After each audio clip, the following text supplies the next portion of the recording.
WIFTVPM.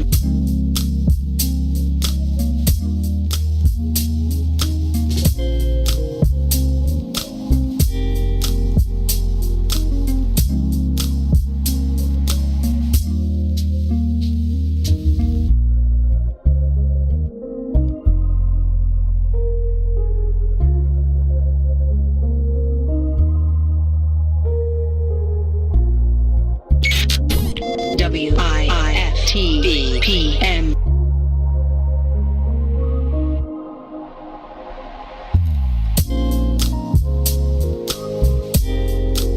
AM 1570 WBGX Harvey, Chicago.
WIFTVPM.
AM 1570 WBGX Harvey, Chicago.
WBGX Harvey, Chicago.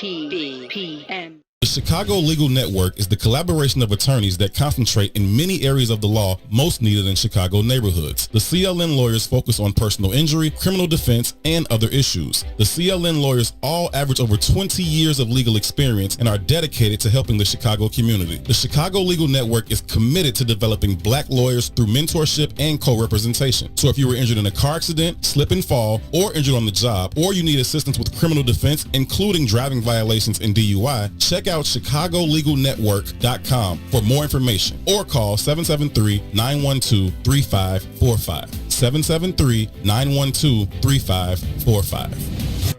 We fun guy. What's your mom? Fun guy, what's up, baby? What it do, baby? Yeah, you already You know what know. I'm saying? So I be telling you. What's going on, Chicago? What's in it for the Black People Media presents? I want to go higher. Oh my God. Call your sons, call your daughters, call your friends, call your neighbors. The Big Tuesdays and Thursdays, 1 p.m. to 3 p.m. with Eugene McIntosh and Terrence Tomlin. We got what you need right here on What's in it for the Black People Media. You are listening to the most dangerous show in the morning. This is What's in It for the Black People Radio. Maze Jackson. Maze Jackson, the most vociferous advocate for black people in the world.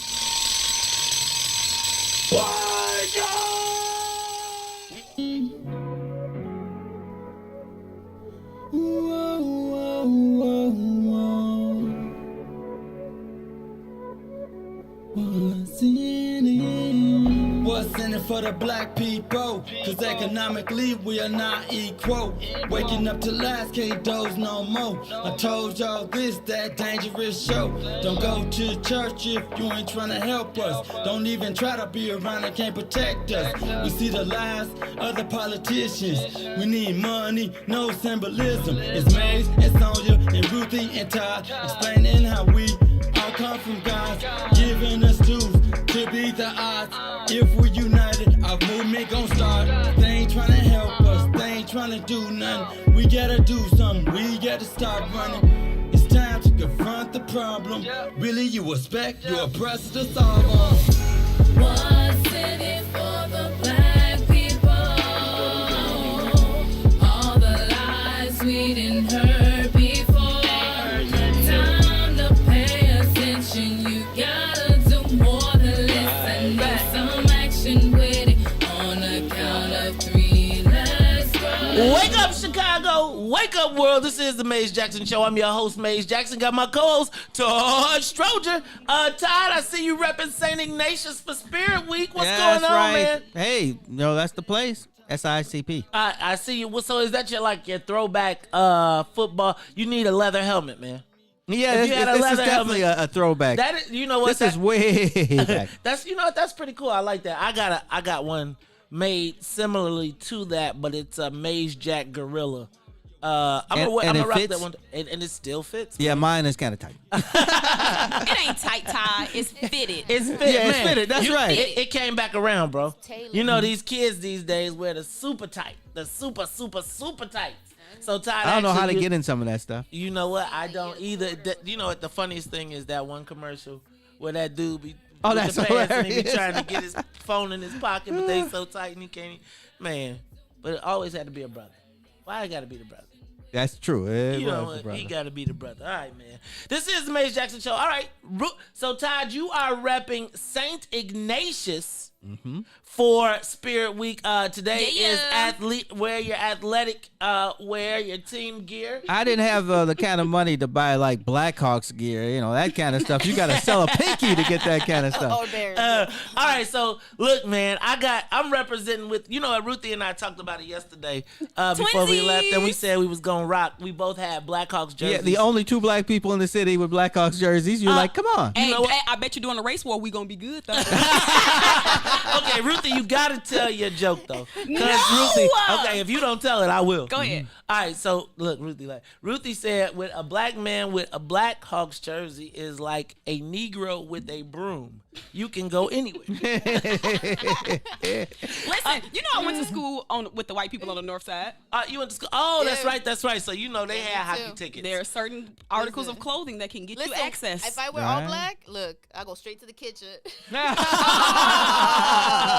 Oh, but I have you know what? I am rocking my Blackhawks jersey today. So Now, quickly, we were looking in the yearbook, and Claire said, "We have a hockey team." and I bet they got some. I think y'all got some banners up on y'all hockey team. Oh, really? Shit. Actually, now Who knew? St. Ignatius hockey team probably got the Right, Blackhawks the gear. vest, the They got. You Hello. saw that field they built over there, Personal man. They just trainers. knocked over whole housing city looking for affordable housing. They knocked down the whole affordable housing so that they could There play wasn't nothing rugby. over there.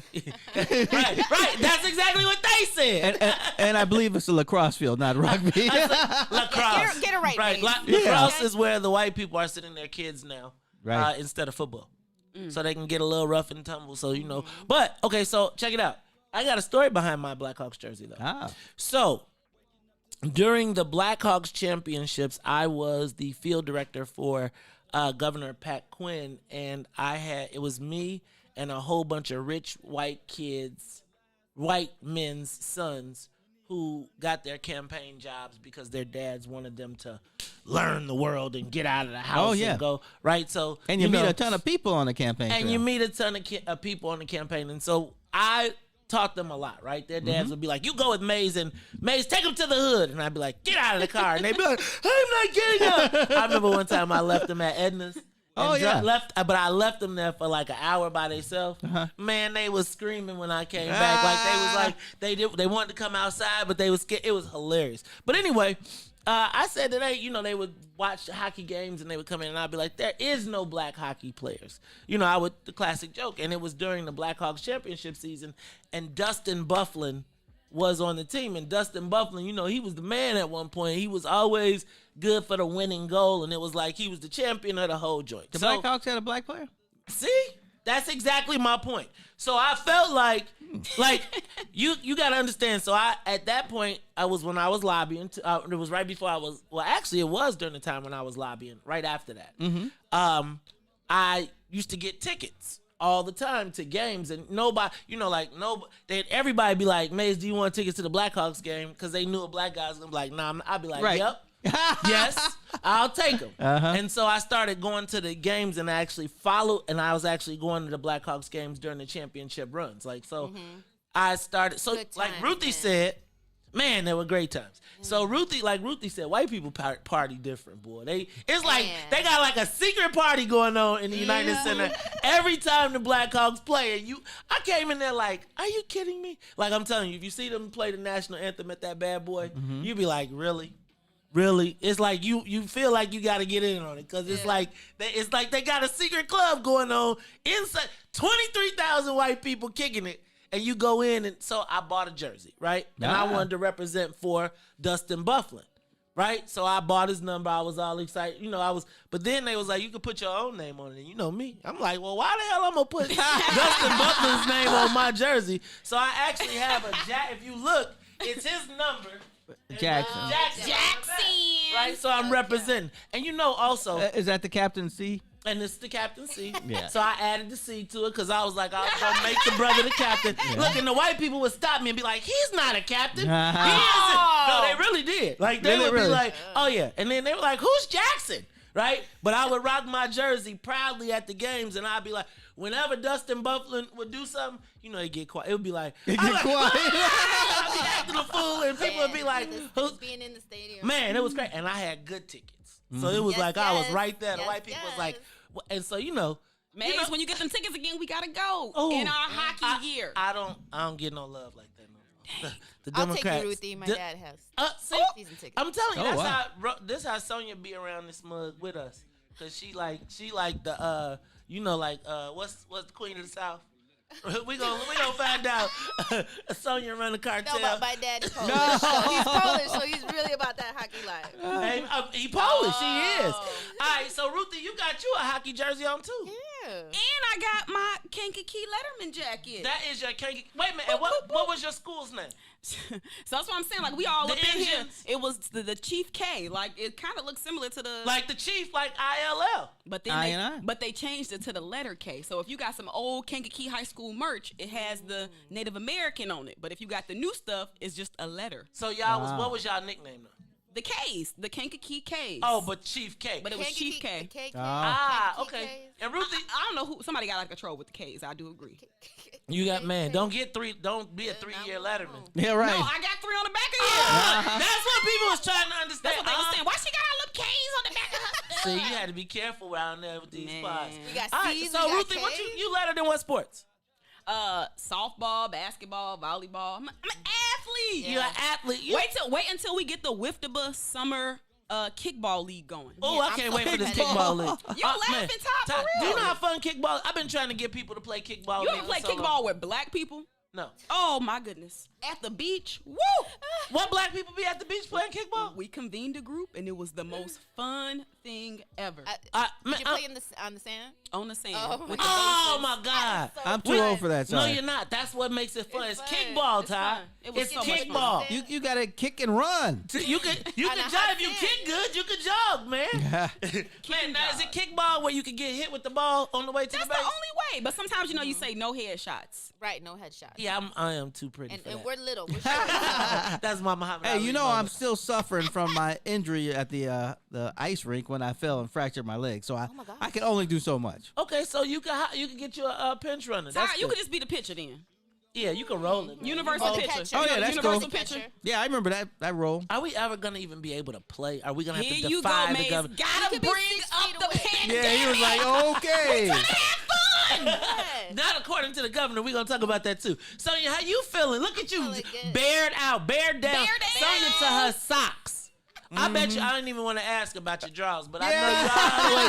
Sonia, bared down. Well, look, let's do this. Let's get the soul plane up and away, and then we'll be back after these messages.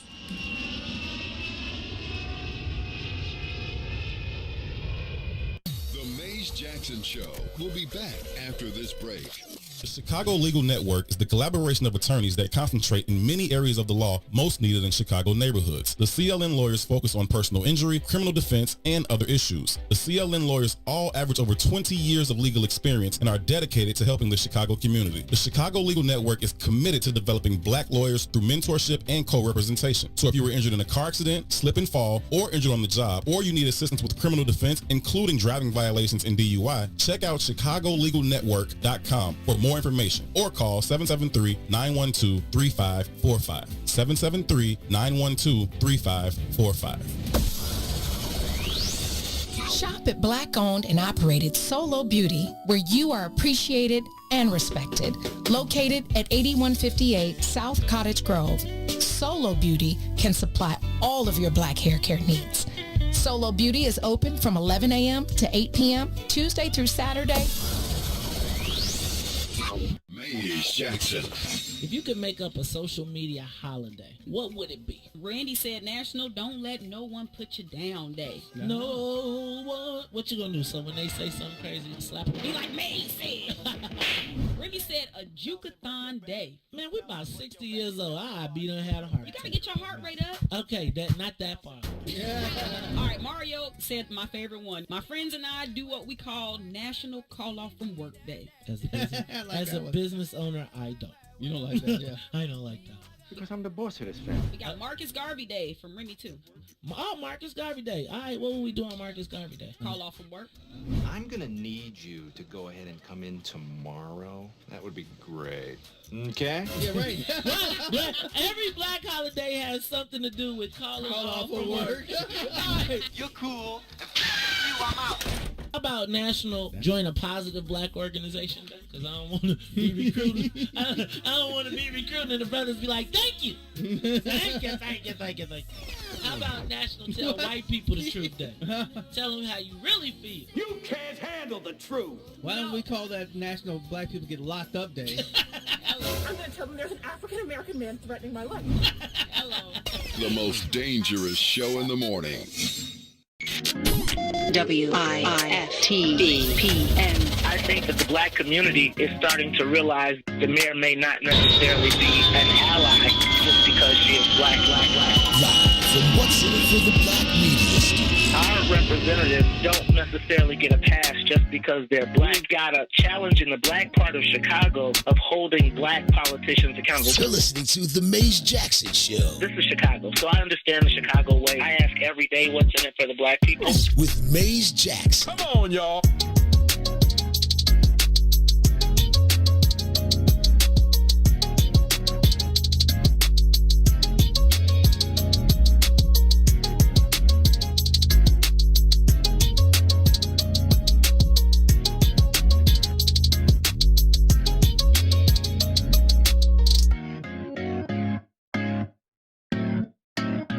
You are listening to the Maze Jackson Show. I'm your host, Maze Jackson. Got my co-host Todd, Stroger, Ruthie, Sonia, Escobar. You know what? Hold on, Maze, because you told me a black man invented hockey. Mm-hmm. Is that true? Yeah, something like that. Wow. It's like a black so man. So they say that in Egypt. Mm-hmm. Oh Lord, you went further. I was just talking about Canada. They say they got pictures, from the pyramids and stuff of them hitting dates or something with sticks. Okay. I first of all, the brothers already hooked it up. They just remember they just didn't have. We probably was playing it, and the white people was like, "How can we steal this? Put it on ice. Make it cold. Shout out to my man Double J. Check this out. Shout out to my man Double J because I just got a text reminding me. Double J was like one of he took me to my second hockey game, but it was the game that it was a championship game, and I got this jersey there. You know what, man? It's I got some good friends that have been with me for a long time, and then it's so funny. That's crazy, man. Anyway, dang, I had something else I wanted to tell y'all. Anyway, well, let's do this. Let's run through some of the headlines really quickly.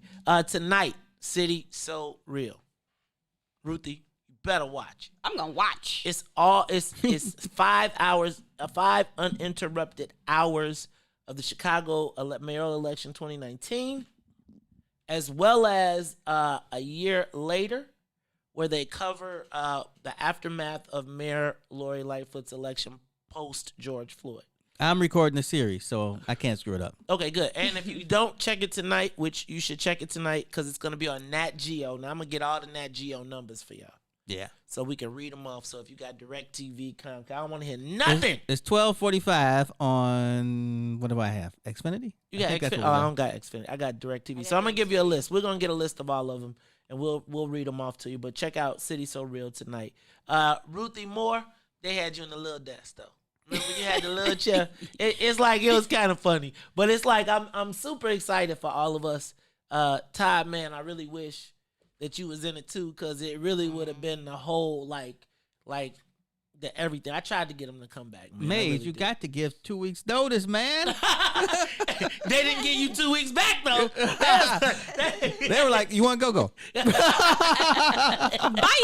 Yep. I bet they're regretting that every moment, but we'll leave that alone.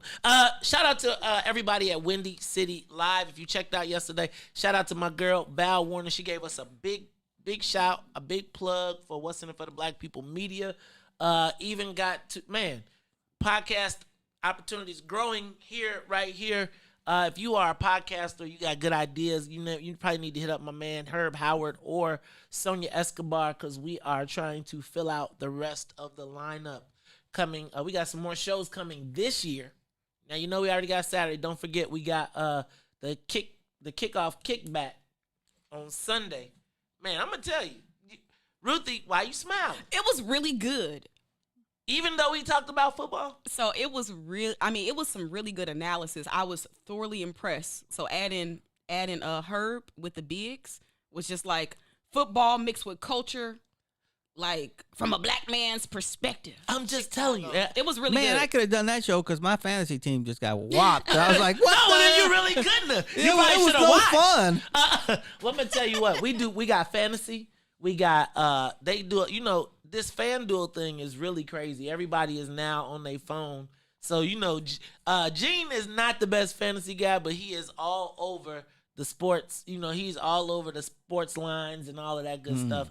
Then they always got their Bears moment, right? You know, the Bigs got a good relationship with the Bears, so they're always able to bring in that perspective. But I do see that show expanding a couple hours. I could actually see that being a 9 to noon show with people as long as we get some more information. Also, speaking of new programming, don't forget election night. Tune in right here. Right? Tune in right here. I was thinking, Sonia, you got to get all of that stuff. I want it to be like, ding, ding, right. I do want it to go like, and I want typewriter sound. What we probably got to do is get set up some computers back there so we can have different sets. Right. But we are going to be doing our election night special. We are going 7 to midnight. Now, I don't know who's going to make it with us. Look, Ruthie looked at me like, I don't know, but it sure won't be me. I'm gonna be up. This is the future of America on the most line. important election of our lives. I'm going to tell you, we should be able to get a sense. So stick with us. Let your friends know. I'm bringing a comforter with me, and maybe I can. You know what? Sleep on the couch. We all sleep on. You know, we all sleep on the couch. Y'all, we brush our teeth and wear the same suit in the next morning. I don't have to brush my teeth. I switch up the ties. But we are going to, not like it's New Year, but hopefully we will be bringing in a new era in American history. And you know, the election's so different now. It goes so quick. You're like, the polls open. The polls closed. This is who won. Like, what? Well, apparently not in the case of the presidential election, which is why we're going so late. Because I think we'll be able to call Chicago by 9 o'clock. Now, we're going to be covering the big races, right? So we'll be covering the Kim Foxx race. We're going to talk about that a little bit because I'm getting a little nervous about this. I'm getting nervous about this thing. We're going to obviously cover Willie Wilson and the Dick Durbin race, the presidential race. Plus, we'll be giving you stuff on all of the local races, what'll be going on in some of the state rep, state senator races, as well as some unique perspective. We got already Mark Brown from the Chicago Sun-Times is on board. We got Kristen McQuarrie.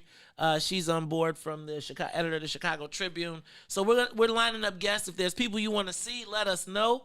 We're going to try and get a variety of perspectives. We'll have Herb, too, Ruthie Moore, Todd, Stroger in the building. We might even make Dawn go be a correspondent somewhere. Ooh, that would be great. I don't know if you can have that kind of language that late at night. Don't do Dawn. Don't do Dawn. Don't you do Dawn. And speaking of Dawn, there is no doing Dawn. You got to do the Book of Dawn. Can I just send a It all big... starts at 7 p.m. Let me say, it all starts at 7 p.m. on election night. Big shout out to Dawn Millhouse, Dawn Hendricks Millhouse, for Spirit Week. Yeah, I like to win. Well, first of all, we already won. We won the first day when we multiply. I said, give us 5 points for everybody who does what they do. We win. We up early. Right. So, and we get a bonus 5 every day so if you just score at 5 to 5 points for everybody that participates. That's why they keep trying to stick you in their pictures, right?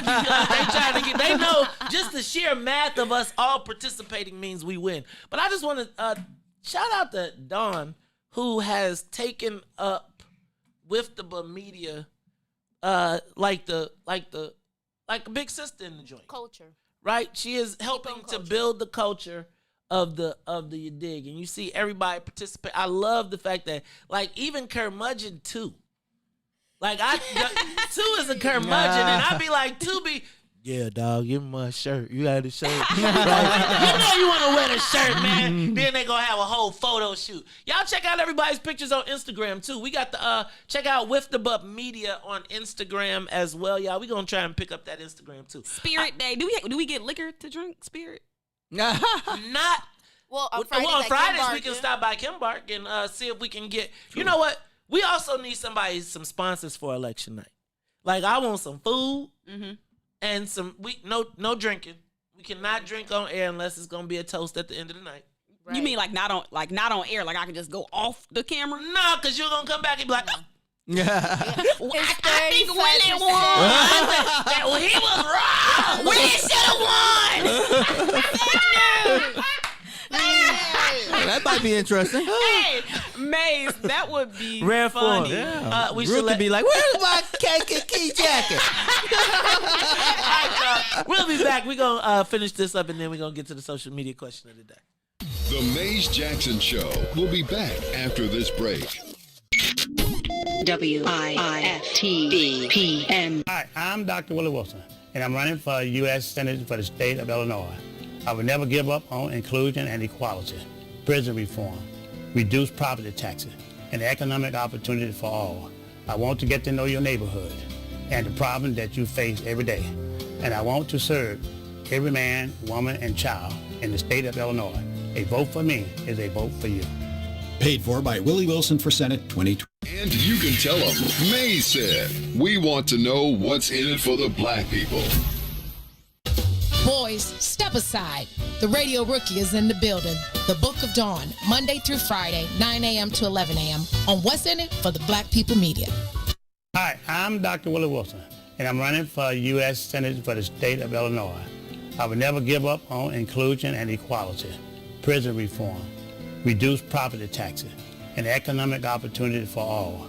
I want to get to know your neighborhood and the problems that you face every day.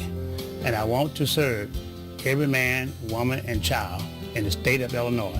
A vote for me is a vote for you. Paid for by Willie Wilson for Senate 2020. Back to the Maze Jackson Show.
AM 1570 WBGX Harvey, Chicago.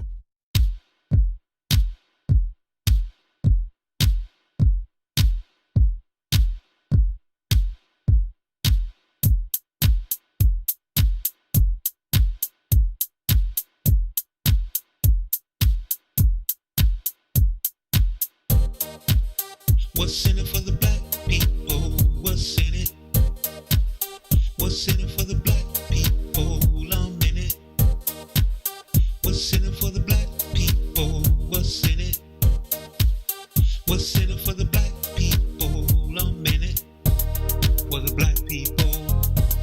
For the black people. For the black people. For the black people. For the black people. For the black people, for the black people, for the black people. What's in it for the black people? Let's hear it. What's in it for the black people?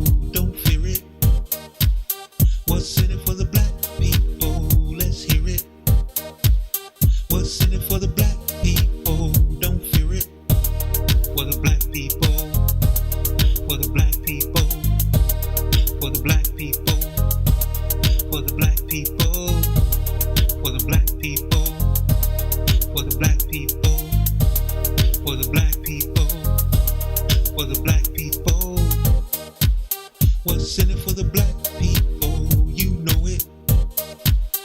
What's in it for the black people? Let's show it.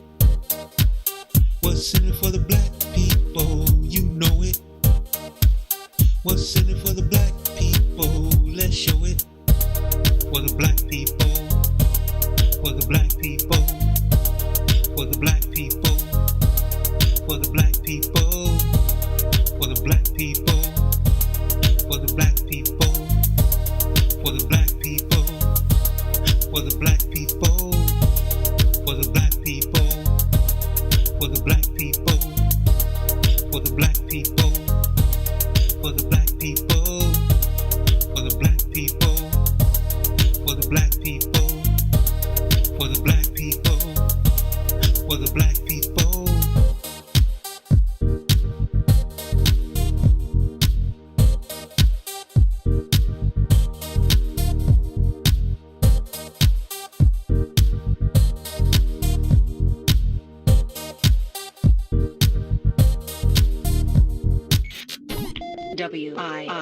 WIFTVPM. He is joining Chicago famous Mr. Rick Party. I remember meeting the Brat before she was big. We were going to Jack the Rapper conference in Atlanta. Jack the Rapper again. So she's sitting, waiting for a plane. She got her braids in her hair, got her overalls on, and she saw me walk up to the gate. She's like, Rick's Party, oh my God! She's doing all of that. I said, well, who are you? She goes, I'm the Brat. I'm a new rapper from the, I live on the West Side. I'm with So Def. I'm about to meet Jermaine Dupri. I did some on Chris Cross's song. I think it was the Bomb or something like that? Or Right. Yeah. She did some on there. So that was my introduction to her. So she would come back to my show every now and then and help me introduce the Coke Top 99. I remember we played a home jam and had people judge her song, right? And some people were like, it's all right, it's okay. And she's like, yo,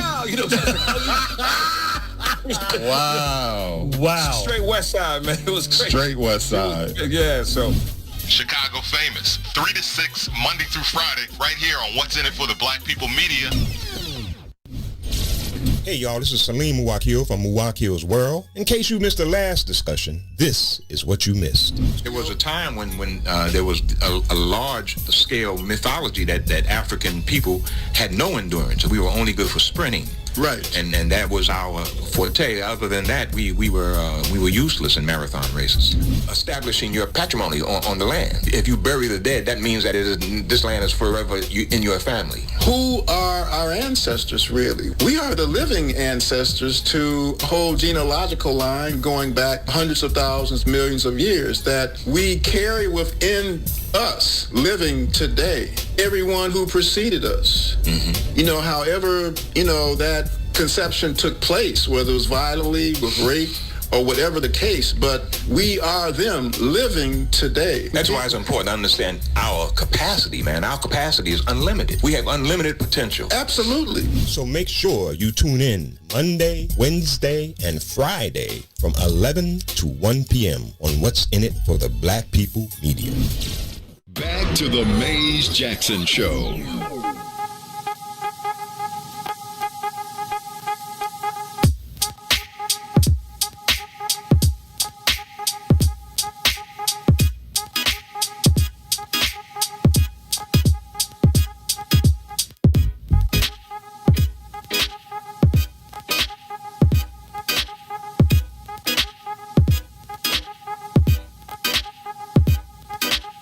You are tuned in to the Maze Jackson Show. I'm your host, Maze Jackson. Got my co-host, Todd, Stroger, Ruthie, Moore, Sonia, Escobar. Hey, y'all, check this out. Check out, we said City So Real. I was on Windy City Live yesterday. Big shout out to Val Warner, Ryan, and the whole crew over there. That was pretty fun. I always have a good time with those guys. Shout out, don't forget election night coverage. You see they sentenced the killer, Shamari Leggett, the killer of Commander Paul Bauer, to life in prison. Yeah, good. He graduated a year behind me. Oh, Lord. Well, no, I don't think so. Bauer did. Bauer. Oh, Bauer. Okay, I was going to say, because the other guy was right around my age. Did you see Kamala Harris weighs in on the Kim Foxx race? I missed that. She did a robocall. Kim Foxx said she called her a mentor. We're going to talk about this. I want to talk about the Kim Foxx race. I don't know if I can talk about it objectively because I have feelings. But I do want to talk about my concerns and hopefully why it is important that we must turn out in the event to be in support of Kim Foxx. Did you see the Waukegan police officer that murdered the young man turned off his camera for the murder? Yeah, he got fired immediately. I mean, but the mayor was like, "You got to go." Did you see Miguel Devalle said not 100% of the board members will believe that it is 100% safe to return to schools, but they going anyway. The Black Caucus sent talk. I think they organized. Google that. Find out what they actually said. Shout out to David Moore, because you know David Moore be going. Alderman David Moore goes in. He went in on Facebook yesterday. However, I think he told him he needs to go be the Republican committeeman. He needs to resign or be fired, and then go be the Republican committeeman if that's what he's going to do and go against the candidate, which I think I want to see him do something to him. I mean, I just think it should be. And did you see that the dreadhead cowboy sold his horses and fired his attorney? And cried. And cried? Dang. I think it was more about the horses than the attorney. Horses. Right. Man. It's deep. I have a horse in Oklahoma. Wow. Man, I haven't been in a horse in years. Well, a horse is a horse, of course, and no one can talk to a horse, of course. Man, Ruthie don't know what that is. That's Mr. Ed. Of course. I used to watch The late night famous TV. Mr. Ed. Late night TV. That was prime Now time. you know for that was Todd. like nighttime. That was the Dick Van Dyke channel for me. That was like right around Dick Van Dyke and all. Channel when 9? I was in college. YouTube. When I was in not YouTube. You know what, Sonia? Goodbye.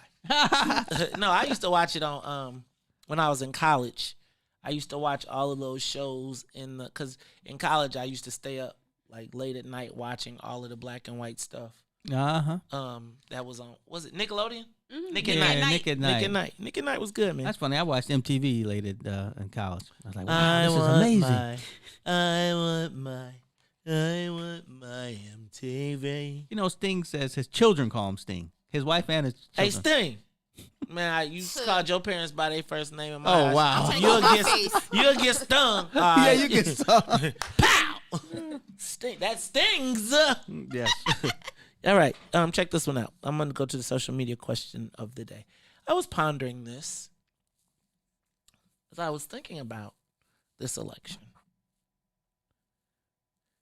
I was wondering, have the Democrats in Illinois benefited from Donald Trump being elected? And so the social media question of the day, because one of my biggest concerns in life is rewarding bad behavior, right? Rewarding bad behavior. And I am wondering, does Donald Trump reward Illinois Democrats for bad behavior? Now, I got to thinking about this because I'm thinking we are embroiled in probably if this was Rod Blagojevich and we had these same ComEd charges, he would have been on charges of impeachment, right? Like they would not have given him the opportunity. I mean, Madigan would have rolled his butt. He rolled him when he had anything. That's the problem with being the exec. You can get knocked down a lot easier than the legislators. Got you. But who has been accountable? Think about, we have had this whole thing blocked. Anytime you ask a question of any Illinois Democrat who has done us wrong, what is the first thing that they respond with? Why they have to be elected? Because we must fight and remove Donald Trump. And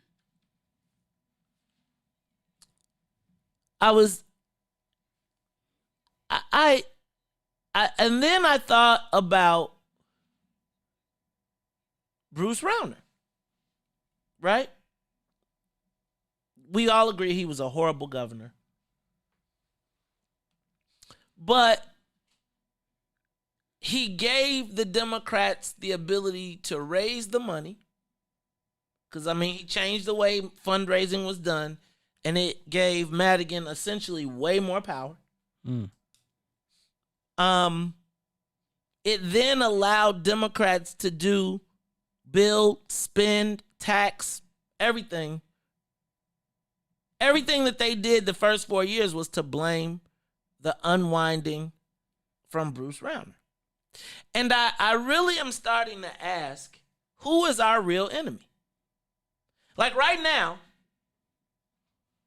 Democrats will benefit from the fact, right, that Donald Trump in Illinois is on the ballot, because we know he's going to lose in Illinois. But do you believe that there is a benefit to Illinois Democrats for Donald Trump being the president? Because how do they... There has no accountability. We watched as J.B. Pritzker handed away our birthright. They are making $100 million a year. They stole the money, and nobody said a word. We see, it's like I got to go to the poll, and I got to go vote to remove Donald Trump from office. But the people that are doing me right here, right now, are hiding behind that shield. Am I crazy? No, I get what you're saying. It's kind of like, as long as we are fighting the big bad Donald Trump, we don't got to deal with these local issues. That's every election. That is, if you look, and I'm not talking about the president, that's every election. If you look, except for the ones where nobody runs against you. But if you look at all these campaign ads that are popping up, it's more about, you can't have that guy in. This is what he did. This is what he's against. This is what he's for, and you're not for that. How does that work for black people? Like, imagine the people that are literally doing us. For real. For real. Give us a call. I'll open up the phone lines. 872-259-7474. Because we got to hold Donald Trump accountable. In the meantime, they benefit from that. And there will be no consequence. What happens on November 4th? What happens on November 4th if there is no Donald Trump? They're going to have to get a new, something new to rally around. But at that point, so will Madigan ever be brought to justice? Probably not. Will anything change for black people? Probably not.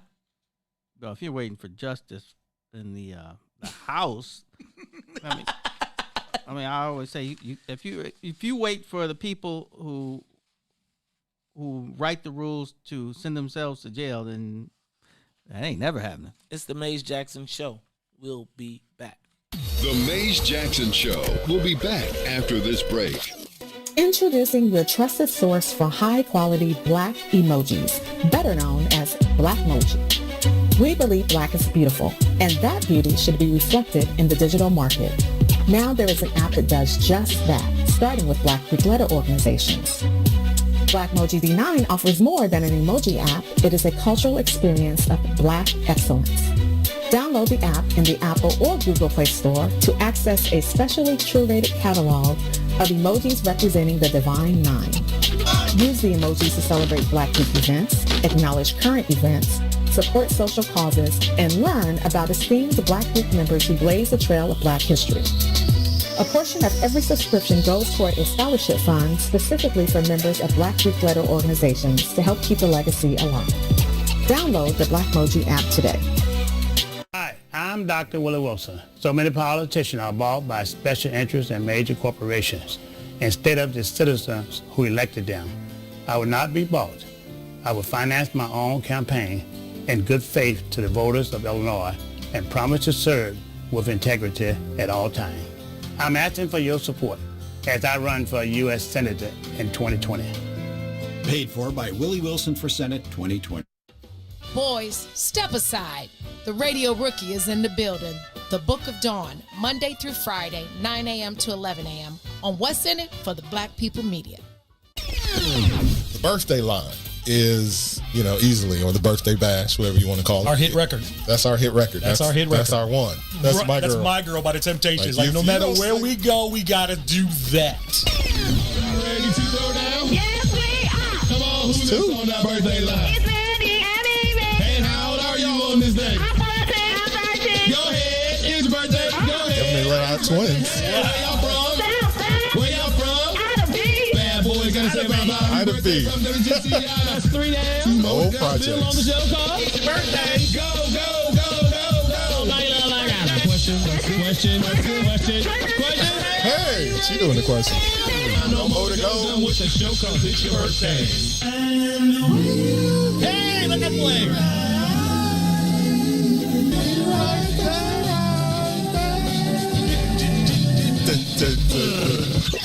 It took, man. I'm tired just listening to that. Chicago famous, 3 to 6, Monday through Friday, right here on What's in It for the Black People Media. You are listening to the most dangerous show in the morning. This, it's What's in It for the Black People Radio. Maze Jackson. Maze Jackson, the most vociferous advocate for black people in the world.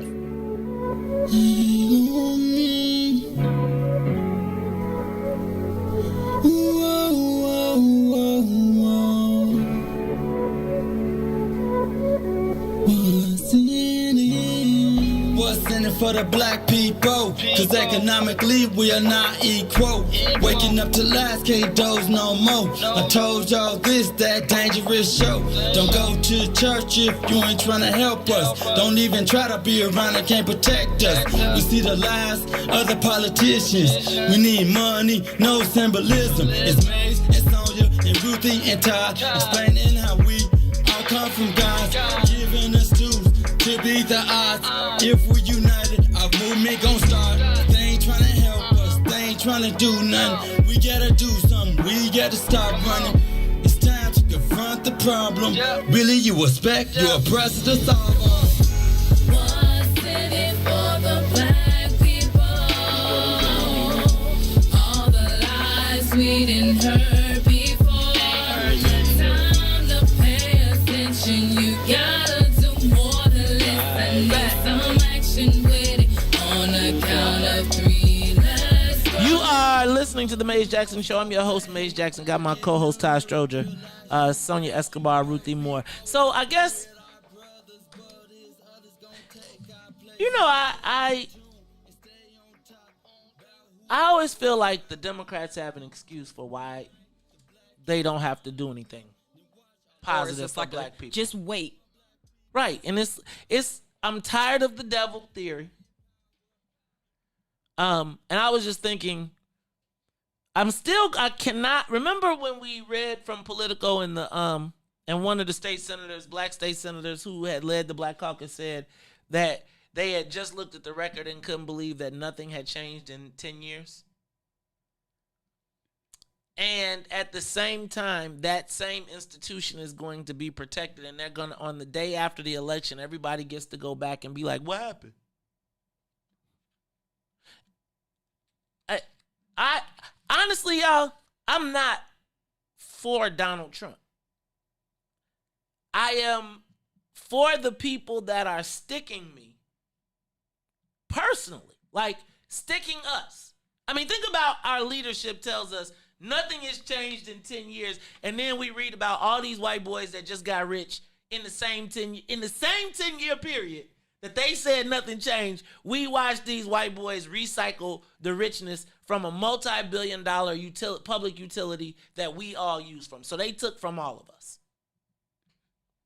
And our people come back to us and say nothing happened. We got nothing, but we got to get Donald Trump out of there. No, the dude you sleeping with right now, and I don't mean the dude you're sleeping with, but the dude that's in our house, you're telling me don't look at him. While he's absconding out the door physically. And it's almost like if you say something, then you crazy. Right. Well, we don't know that yet because nobody said nothing. May's been saying stuff. Oh, yeah, well, they ignore him. He ain't down in the legislature. You need a legislator to say something, and not somebody from Aurora. But under what circumstances, what would they say, Todd? What? I mean, I don't even think they realized that there was anything wrong. I think you're right. If a black person said, yeah, boy, this has been a pretty decent run. It's time for new leadership. I think everybody would be like, what? I mean, who? I mean, I would ask you a question. Who is when your leadership? What has? I'll tell you what I think the fear is. The fear is that once Madigan leaves, that the whole house of cards will fall and Democrats won't have the ability to win at the rate that they win. But we're losing. Like, what good does it do for them to win? What good is it for them to win if they just told us for the last 10 years that they've been winning, we lost? Well, that's the black issue you're talking about. That's all I'm. The white people don't care about that part, and elected officials are selfish in some ways. I'd say, it's all about ego. If I'm not there, what's going to happen? That's deep. Do y'all understand why it's so hard? Like I it is so frustrating to be black and care about your people, literally. Some days I really wish I would just take the bag. I feel like I'm so determined for us all to come up, and not everybody come up, but you know what I mean. Mm-hmm. A collective redistribution of wealth, and I ain't talking about no socialistic collective redistribution of wealth. It's painful to me every time someone tells me Donald Trump. When we have the same local officials doing 10 times worse to us. And I'm not going to even say the black people who did it to us. I'm going to say the black elected officials, I'm going to just give them a pass. I'm going to just give them a pass and say, we are just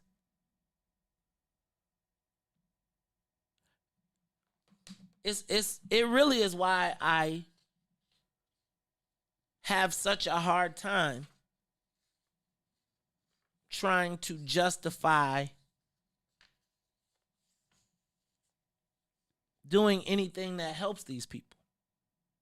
Does that make sense? Like, I feel like why would black people do anything that is going to further empower the people that are officially doing us? Can we agree we've been done? Can we agree that there was a quote from the leader of the Black Caucus that said, from 2010 to 2018, nothing happened.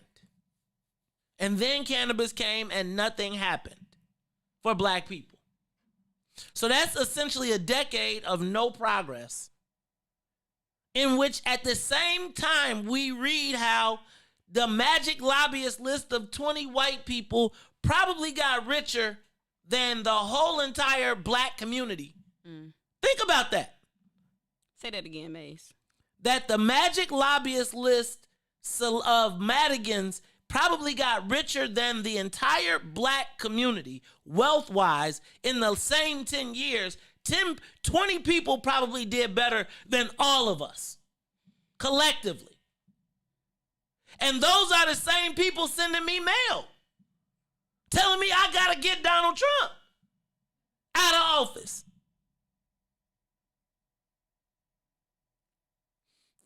It is, we got these dumb Negroes. Like, I swear to God, if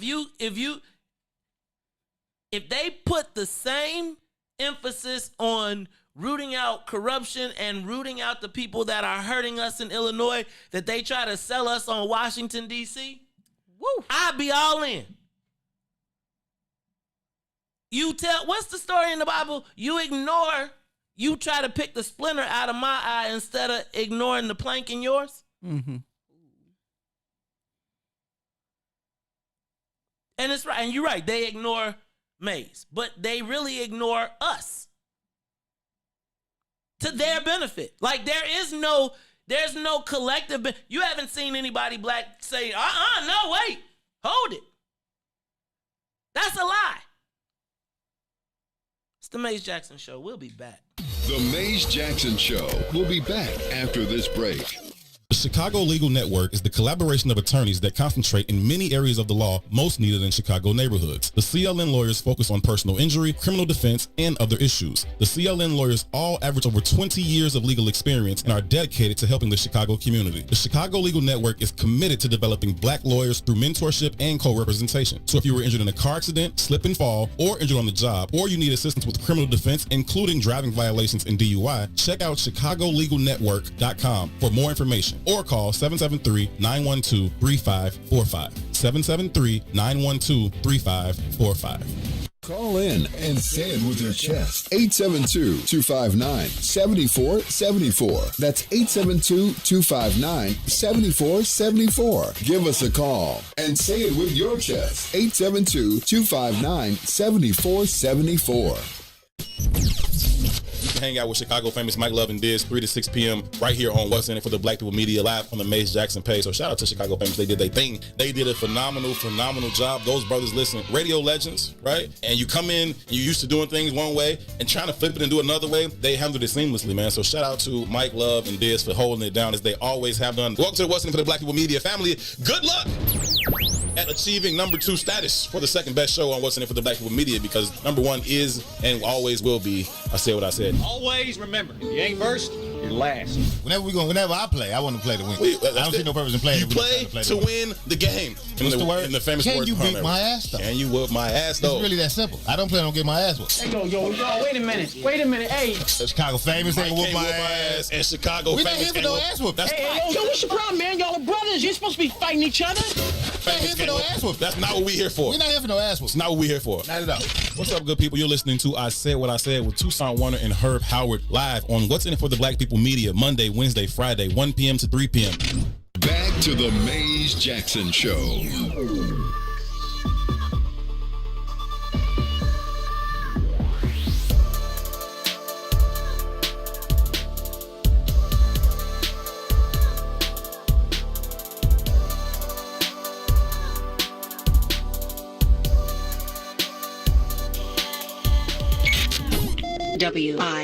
WIFTBPM. You are listening to the most dangerous show in the morning. This is What's In It for the Black People Radio. Maze Jackson. Maze Jackson, the most vociferous advocate for black people in the world.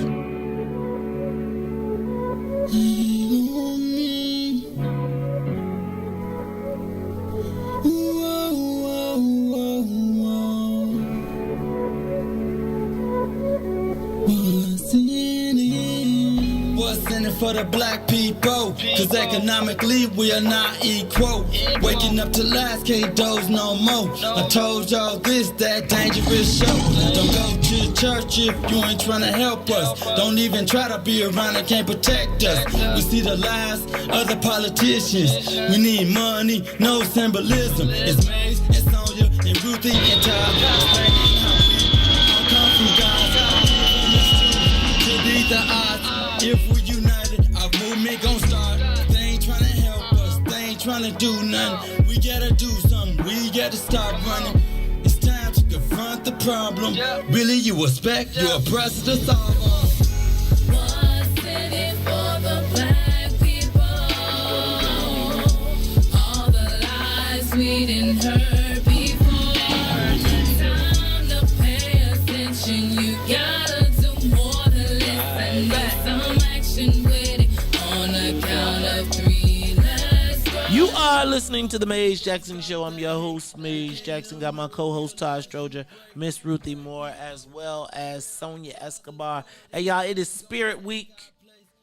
We the world champs. One more time. Not just because we got on world championship jerseys, Ruthie. Yeah. Todd, I think St. Ignatius, they probably won like the original football title because y'all's the only people playing football in 1800s. Shout out to Sonia Escobar, bared all the way down to the socks, to the shoes. Bear all down the way. to the socks. Right, the Bear shoes, down. right. Like, now I'm telling you, they went shopping. No. This been. Look, I'm gonna tell you. No, I'm Put saying. away all my Look. I told you, Gene probably somewhere trying to find another. They probably about to have some nice throwbacks on. Man, why you giving them ideas? Oh, my bad. If you listen to they, I learned. Let me tell you something. Let me tell you how I'm gonna get me a husband. Ruthie, I write down everything they Listen say. I'm to like, the there's bigs. too much in the pocket. You gotta. How you gonna get a husband? I Listen ain't to the finna give bigs. all the keys, but they be giving out some game on the bigs. Yes. So I know black men like y'all like throwback jerseys. I'm just getting all the gift ideas. I learned a little bit about sports, whereas you think I probably know a little bit about football, but really I Really, see, that's probably why it's so easy to hate. Right? So, if you knew something about football and you knew how much you understood, it'd be great. I'm gonna tell you, stay tuned. Don't forget the bigs will be in today. Hey man, man, the bigs, man, they be putting it down actually, and they getting some good guests. Looking forward to them. Man, hopefully we can get them working on the CPS Player of the Week program. Reached out to Janice Jackson. She's showing a little love. So hopefully we can team up with that. Todd, maybe you can help us with that. All right, look. Hey, Jerry Gibson said something. Who is Jerry Gibson? Is he a Facebook friend? Yeah. Okay, what's up, Jerry? How you feeling, man? Oh, speaking of that, let me just say this I real believe quick. it's a woman. But. Hold on. Oh, Jerry, G-E-R. I know Jerry Gibson. Yeah. Hold on. 1 second, let me do this real quick. We are on What's In It for the Black People Radio live on WBGX 1570 AM. You can also get us on Facebook Live, on YouTube, as well as Twitch. Also, tune in. That's the app. Now, you don't got to pay for it. Just go to the App Store, Google Play Store, download it, click the button. Don't click the thing, move the thing over, dot that out the way, swipe, and then just go in and look for WBGX and you good. Why you make that face? Because you just said a lot, but you ain't really swipe left like okay. Swipe left, up, down. All right, what's up, Tyrone? Shout out to Tyrone Tate for what's in it for the black people. Don't do it. Right? All right, Todd, you had something Jerry said. Oh, yeah. Jerry Gibson said, this sounds like a broken record, but if black people don't unite, start supporting and spending with each other, it's not going to matter who is in office. I hear you. I hear you. Dang, okay, I'm going to stop breaking the record. I just wish they would stop breaking the record. Can we move the ball? Like, I just want to move the ball. I would like to move the ball. I'm with you. Okay.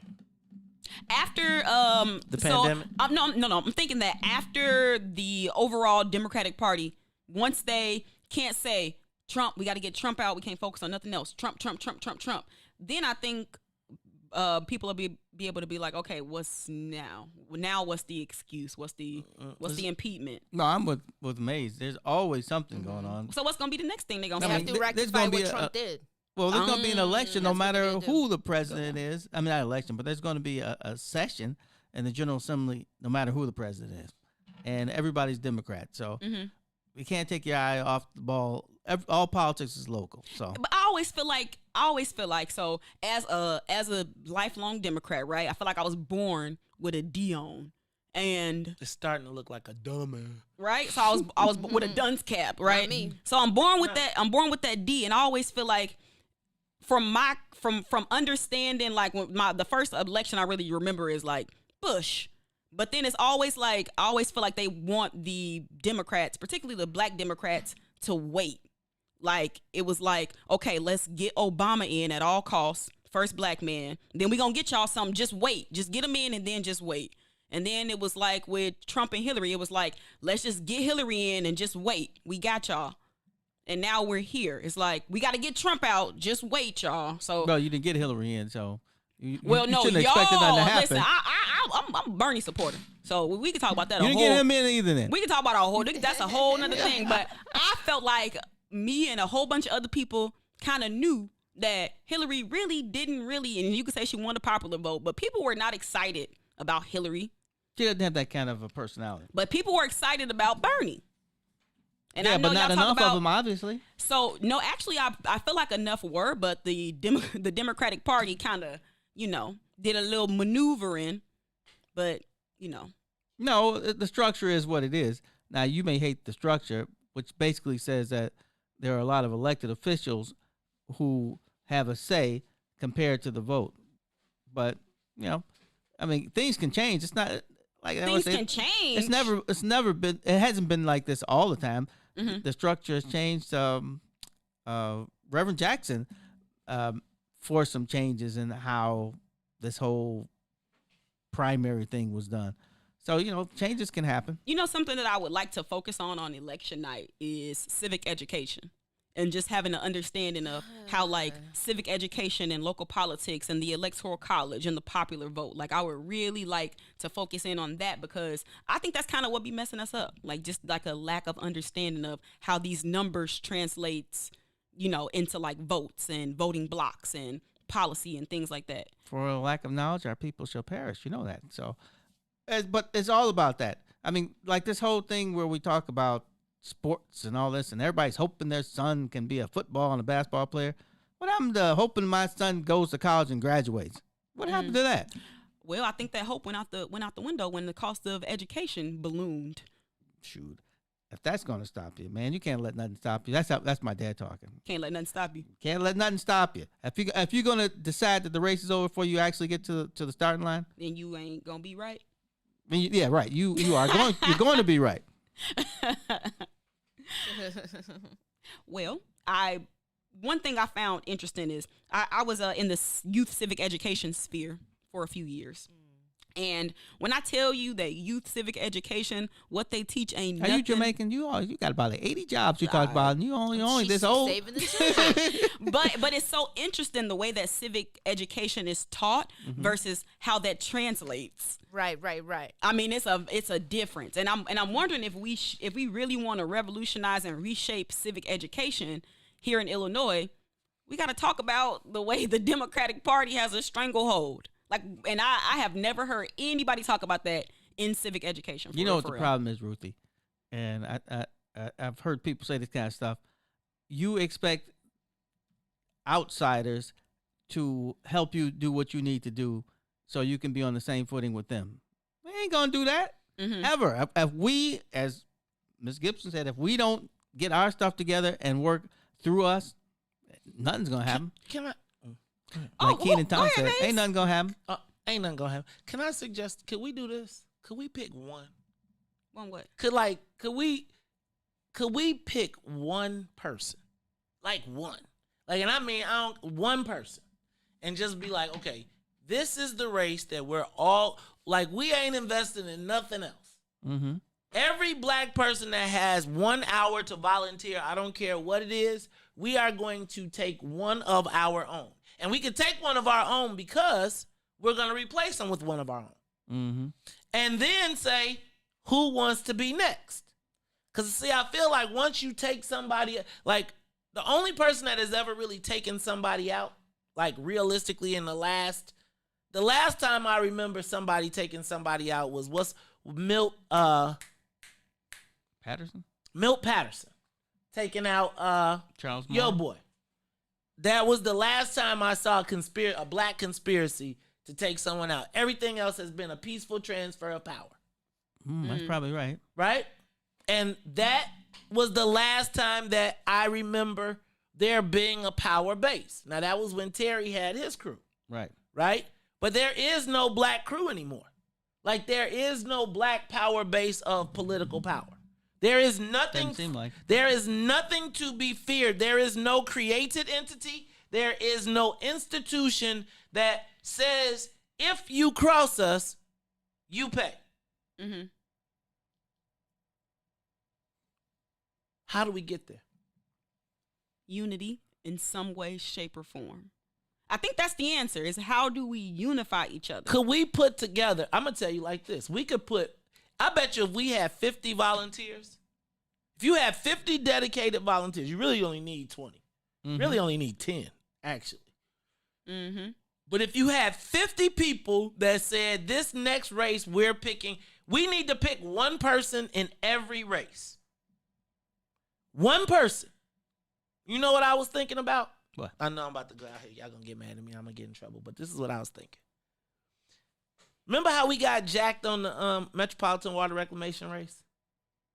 Remember how they kind of hijacked that spot that when Mr. Bradford died, that was the spot that was for the Southland. Right. And then it that's a race, because that's a countywide race. Mm-hmm. That we should put up a black candidate for a race like that. And be like, everybody black is... it's a race that if you win it, everybody knows you went in to go for that race. Right. Right? Like, and it's at the top of the ballot, and we know it's a race coming up. So what if we decide we're going to pick one white target? Could we, take all the politics out? One black target, even. Mm-hmm. Or just one Democratic target that the black people declared open. You know what? You didn't want to listen to us, so we're going to go get this. Next. Yep, that's what you do. I don't think that's a bad idea. I What you got always to say offer? those Northsiders, they don't vote for black people in any real numbers. I'm saying get up into Niles and Winnetka. Or was it Wilmette? And what if we took it out of the hands of the slating? What if so here's my question. Do you think there is the political will in black people to pick one race and we all could unify around that race just to be like, we're going to teach the party you got to listen to us? Yeah, if you got the right, it got to be the right person, right? Well, you got that, and you got to have the right spokesman, somebody who can, tell Ruthie, you want to run? Say for the office? message. I don't know if I got the right temperament. I ain't gonna even lie. Yeah, I think you got Everybody the has the right temperament. That's how I feel, Ruthie. I don't know if I have the right temperament. You do. There's very few people who can't go out and campaign. I don't like when people talk crazy to me. That's what. Let me tell you. That's why we need you. Like I don't because like, they be talking crazy. But let me just think about this. So I was just thinking, all the people we got. What if we took one person and said, this is the person that we're going to put the bullseye on. And every piece of email, everybody, every group says we in. And it ain't, you ain't, because black people could be against anything. Mm-hmm. Right? Mm-hmm. So you ain't got to take no, the only thing we going to do is get that person. That's it. Mm-hmm. Regardless of what, I don't care what, the politicians need to come to where we at because we ain't, whatever this race is right here, you're the person. I think we could run Ruthie. I think nothing against you, Ruthie. I think it'd have to be someone who was sort of an outsider from any of the political camps, but well known across, the county, where people would say, "Oh yeah, I know them." I think that's the part of the problem. So part of the problem is when you get the people who think they're bigger than the whole team. That's the problem to me. We need to find someone that that black folks embrace. We agree to this person. And folks don't like to embrace nobody. There's your problem right there. So you're not going to get to your point either. Then. Randy said, who is we? See? Well, we is everybody who agrees to participate.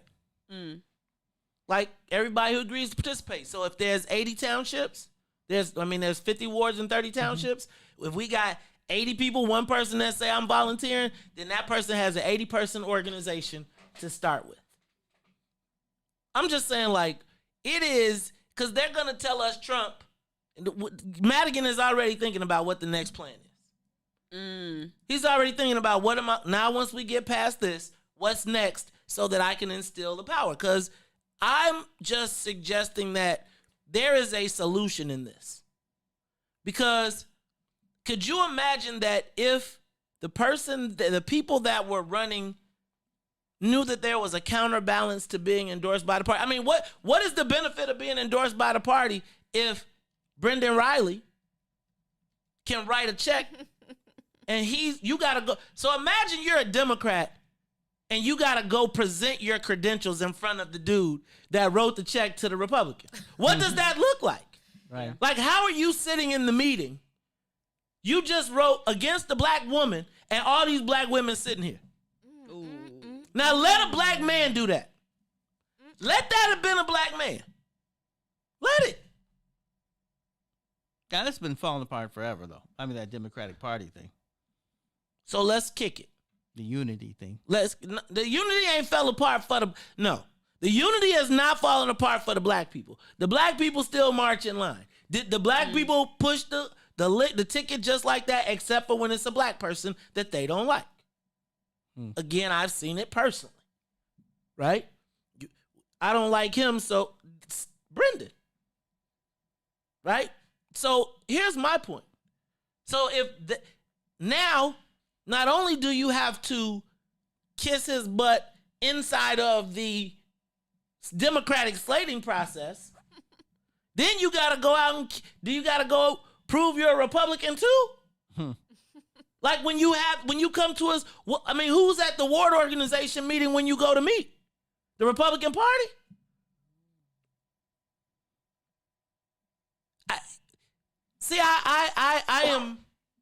We don't have to be a victim. I just think we have to get outside of their rule system, their value system. See, there has to be a concern. You have to be more fearful now, in my estimation, of black people than Maze. White people. Say it, Maze. They do not fear any consequence from their own. They fear somebody on you live next door to them. They step over your unemployment. They step over the trash in your neighborhood. The lack of for 10 years. They just told you for 10 years they have walked by you in your as the world has progressed for everybody else. They have walked past you. And in fear of somebody who lives whose office is on 50th and Madison, Pulaski, and you got the guns. Come on. This shooting in your neighborhood, and they scared of the white dude over there. Now, maybe that's crazy. Maybe I live in bizarro world.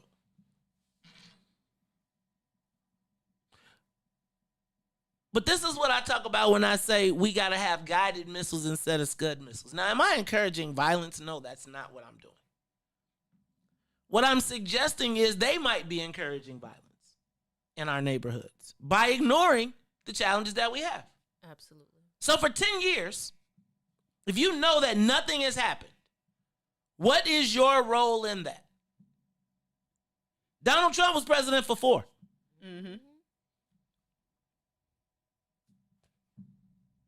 I think if enough, it's almost like, I don't want to say that, we get a little fearful, we get a little scared, but if you're not willing to risk it all for freedom, for liberation, for all of us, then you are not the type of elected official that I want. You are not the type of elected official that my community that is in triage needs. You need to get rid of everybody. I agree. It may be throw the bums out. I think the system, we are not surviving, thriving, living, attaining, achieving, eating under this current system. So when I say that this system needs to be dismantled, that's exactly what I'm talking about. It's dismantling that thought process. But isn't part of the problem the culture that's running through our neighborhoods where we don't band together? I mean, if we band together, we can do whatever we want. I think it starts from the top. I think it starts from the top. And so essentially, in my estimation, some of the people that we are talking about sit at the top. They have the ability to convene. They have the ability to meet the resource and connect the resource to the people. Now, they may not always have the funds, but they have the ability to convene. I agree with you, actually. I think if the people who are in positions of power start a fire, people will notice and they're like, hey, look, there's smoke. Let's go see what's going on. But you know what's interesting to me is that I think the people that we elect, they see the fires in our communities. That's it. And they walk past. That's where I'm offended. Come on, they Maze. Walk past the fire. Like, it's like they walk past the fire. Sometimes they put gas on it, Maze. Right. And then call you crazy because you cooking. Like, I'm sitting in the fire. I'm burning. But you know what? Because you got to go, because you got the dinner at Sposado's or whatever the heck the name of the place is. What's the name saying? Down in Springfield. Oh, what's that? Saputo? See? I'm not tripping. I'm just saying, like, again. That's because I'm really hungry right now. Man, I'm hungry too. But you know what? I want some lamb chops. Ooh, you ever had jerk lamb chops? No. You know, man, they be jerking everything. Man, that's black people. What you got? Jerk. What had up here?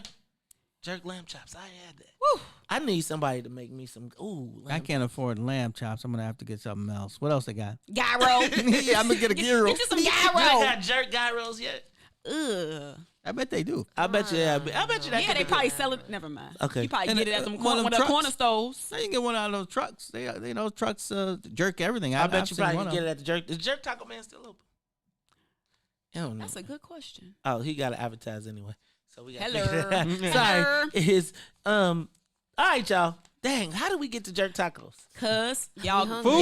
y'all be on these Wendy tangents. makes me hungry. Y'all be on guys. these tangents. All right, don't forget tonight, City So Real, National Geo, Nat Geo, the world premiere. You know what? I know how we got to food, Maze. How? Because WBGX Media is proud to announce and support the launch of Sissy's Taco Bar Pop-Up. You know where it's at? Where? 312 East 75th Street. What? Southside. So on Thursdays and Fridays, starting November 5th, from 6:30 p.m. to 9:30 p.m., you can get jerk chicken, sriracha shrimp, black and Sriracha salmon shrimp? tacos. Now, what is sriracha? You know the little stuff that the little That's Indian hot sauce. Oh, is it Indian? That's India hot sauce. I didn't know that. That's what Kamala keep in her purse. Here you go. Okay, so visit Sissy's Taco Bar, SISSYS Taco Oh, Bar. is that politically correct? Oh, Lord, I'm scared to say that. Y'all will kick me off the radio. You're going to have to keep reading that because they'll be talking about me. All right, y'all, get y'all some Sisters Taco. No, Sissy's Tacos. Where? On 312 East 75th Street, Thursdays and Fridays. Thursdays and- 6:30 to 9:30. What's the Thursday. website? SISSYS Sissy'sTacoBar.com. Look at you. You improvising and everything. Maze, come on, you already know. You already know how I do. Because we finna, that's because we win in spirit week. What's in it? What's in it for the black people? Don't do it. What's in it for the black people? Hey, shout out. Did Tyrone, did you get the remix? I thought I emailed you the remix. Tyrone sent the I'm ready for the blues version. Who else got us some music? Y'all ain't out there making no what's in it for the black people music. Y'all ain't ready. Y'all are not ready because I'm telling you, y'all know we finna have music. I got, Dawn sent us some new music too. We got some good submissions of music. Let me tell y'all, plus we're looking for new programming. If you got a podcast that you're trying to do, you need to holla at us. Holla at us because we're booking and it's going quick. Man, Do they need a sample? You know what? I want to hear what their concept is. So if they give me like a one-sheeter. A treatment. Go ahead, Ruthie. Get the fancy stuff out. You ain't kidding because I'm like a treatment. You mean like curling your hair? Right. I was like, man. But bring us your if you got an idea for a podcast, you're interested in being in What's in It for the Black People Media, or if you just want to do your own thing and you just need a place to record, feel free to reach out to us. But also, I mean, if you have a business, you got business. And let's say computers. You know, podcast about computers. Oh, right. Just inform the people. Just you know what? That's a good one. You know what? Get with What's in It for the Black People Media. We got content for everybody, y'all. Hey, content creation. You know, hey, you see, did you see 2 is jealous of you seen Crave out there doing You seen more 2 work? put his feet up on the desk yesterday? 2 put his feet on the desk. You ain't see that? He had some nice Jordans on. Ruthie, you tricking on him, man.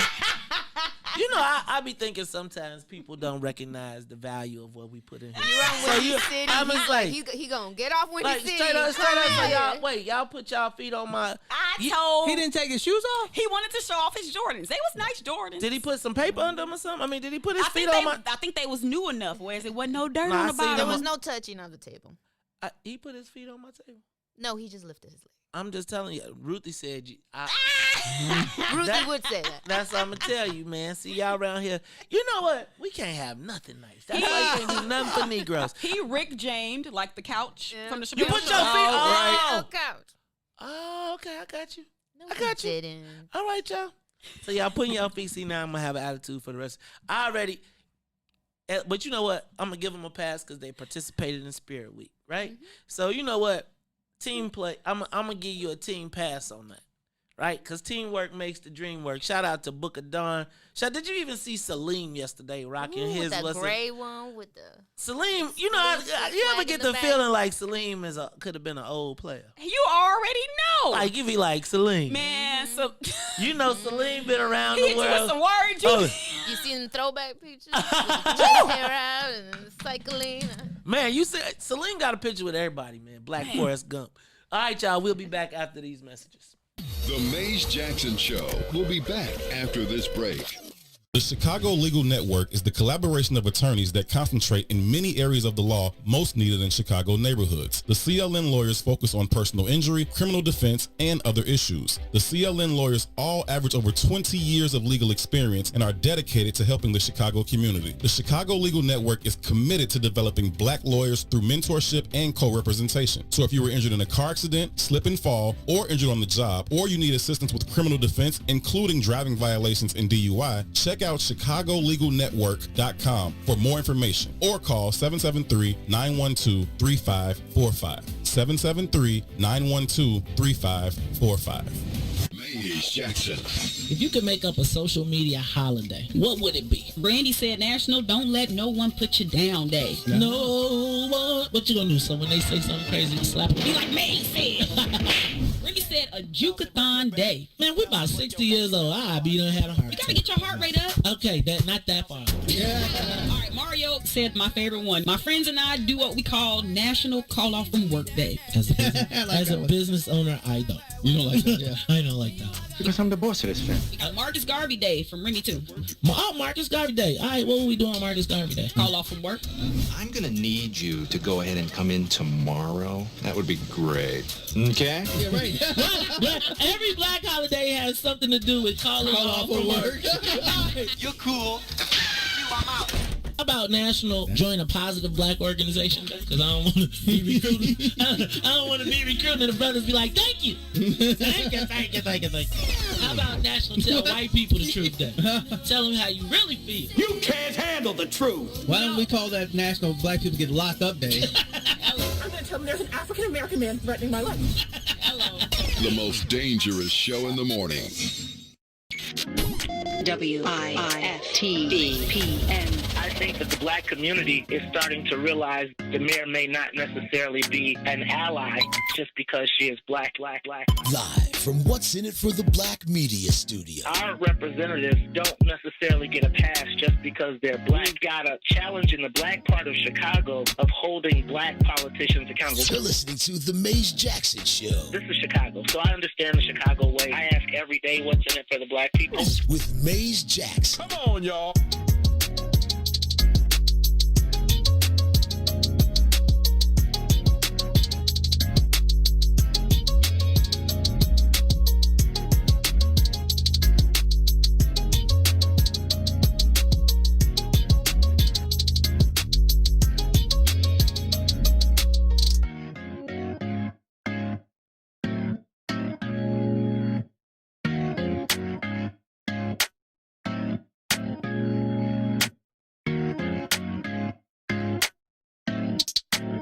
You are listening to the Maze Jackson Show. I'm your host, Maze Jackson. I'm a co-host, Todd Stroger.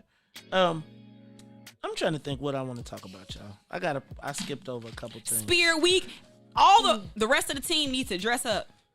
So if you are listening and you are a part of the Wiftaba family, Dawn worked really, really hard planning Spirit Week. Let me tell you. So participate, people. Fellowship. No, let me say this. Uh-oh. I tried to say it nice. No, I don't think it's nothing nice to say. Go ahead, Mace. I think you know what I think. I mean, I just think that you with the fam, you with the fam. Like the fam go, we go. Mm-hmm. I don't ask very much of anybody, right? You see, I'm up in here every day. Like, I got to wear what today? Every day we can get up out of here. It's okay though. It's okay, cause two had his feet on my table. Ruthie.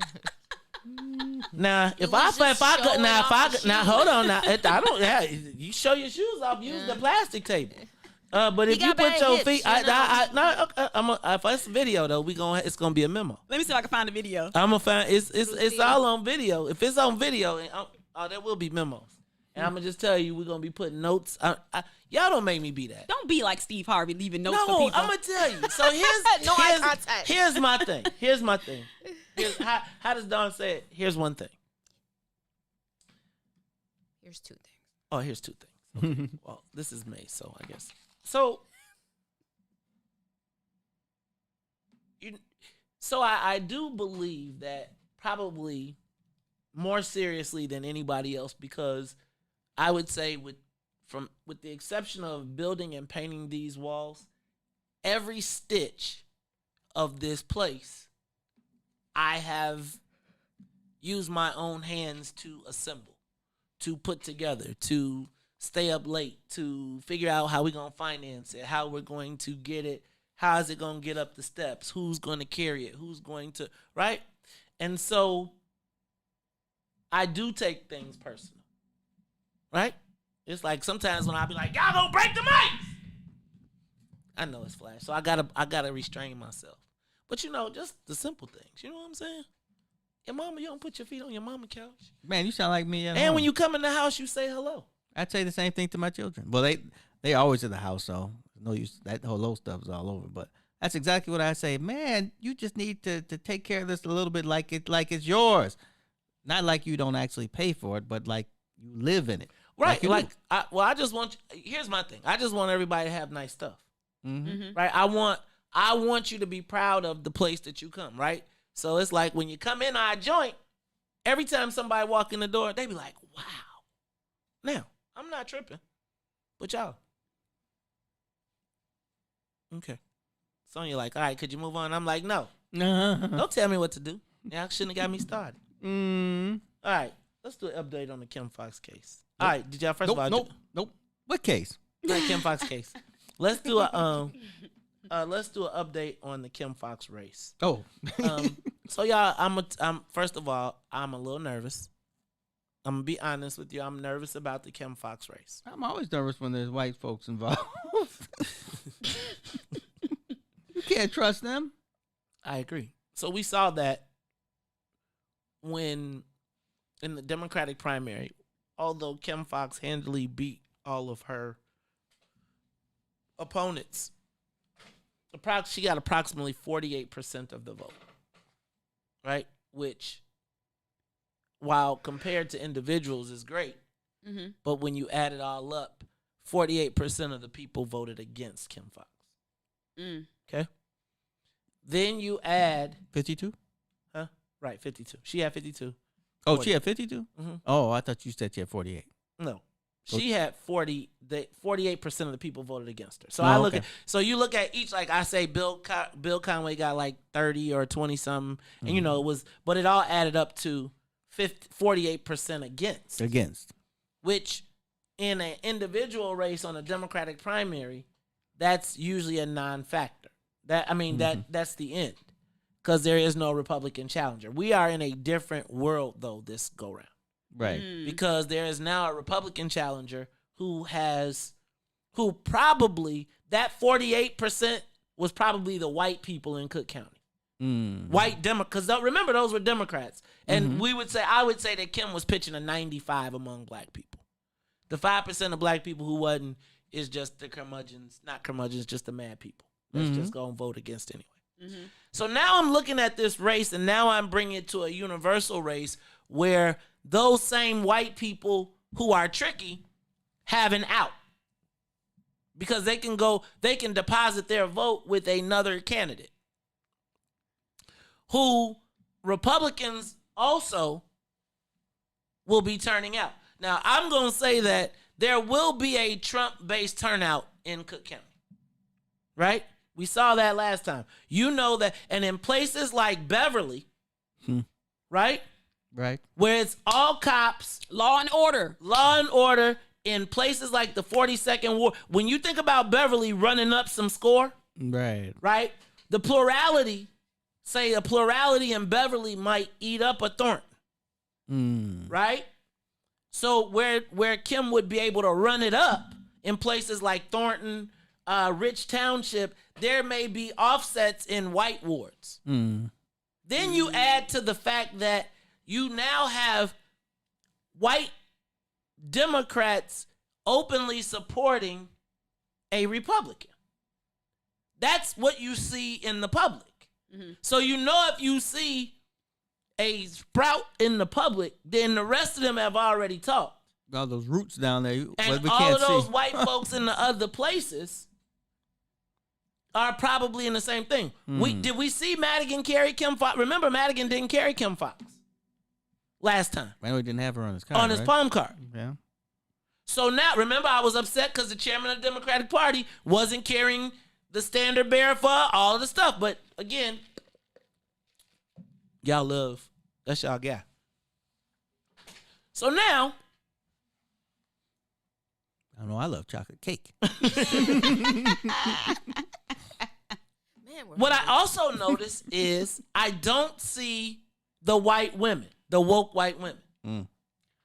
Oh, where are the woke white women stepping up? Like, so we saw yesterday that the Black Caucus made a small statement. Alderman David Moore went off. Alderman Moore, give us a call. Hey, Alderman David Moore, I know you listening. Give us a call, 872-259-7474, 872-259-7474. The Alderman David Moore is usually one of the first ones to be like, when it's wrong, he gonna call it out. Oh, he was. When he heard you talking about it, he messaged me. Who he talking about? So that Alderman Moore, because Alderman Moore took a step yesterday. He made a pretty bold statement. He told him that the chairman of the party, which I agree with, needs to kick Riley out. Tell him to go be the chairman of the Republican Party.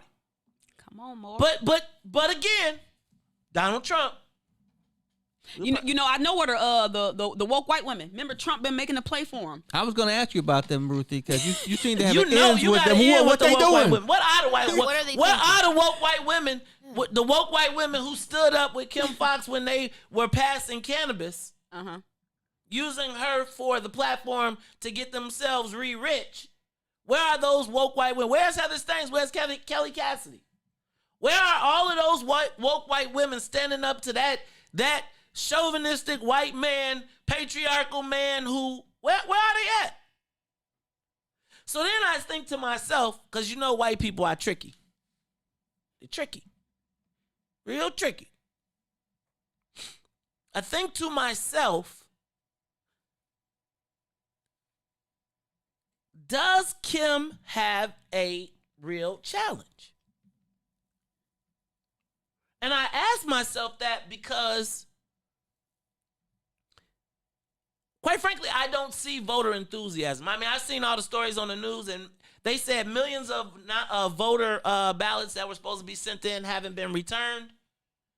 I am concerned about what happens in places like Orland Park, Elk Grove Village, right? New Trier. Places, again, what is the plan to offset that?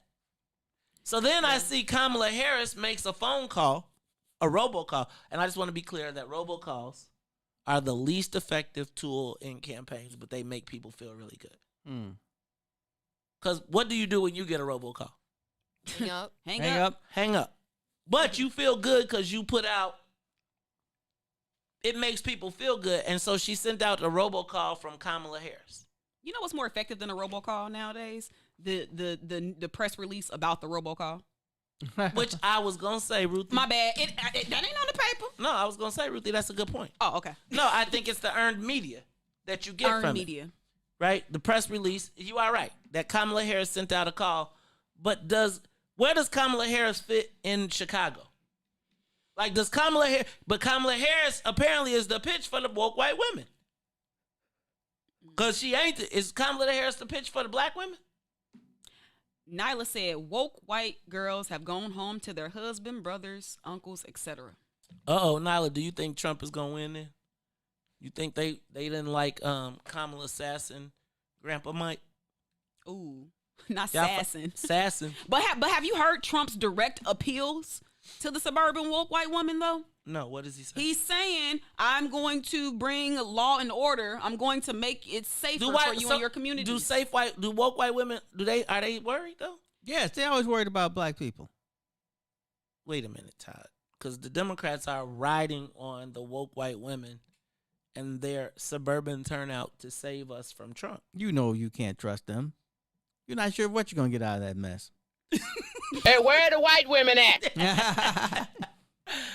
Ruthie, where are your woke white women? What are you hearing when you go to the to the meetings? To the woke white women meetings. Right. Yeah, the woke they white like, women Ruthie, meetings.